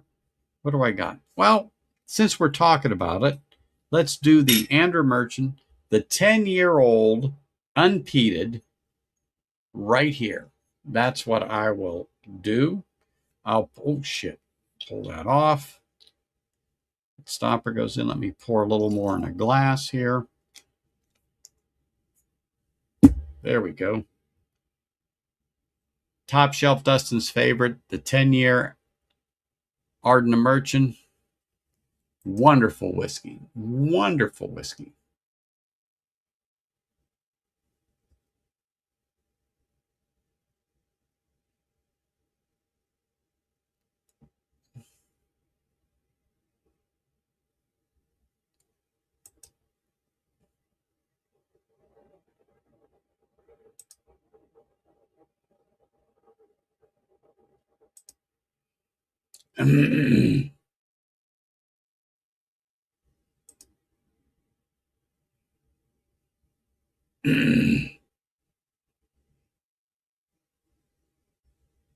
There you go. But it has been a great evening. I have enjoyed the stream. Thanks to CA-Scotty for this wonderful, wonderful the Ardnamurchan flight. I liked every one of them, and I would buy every one of them. But taste is highly subjective, and people have different opinions. And that is absolutely okay. So, until next week, I will be seeing you all again. Have a great week, and cheers, everybody. Take it easy.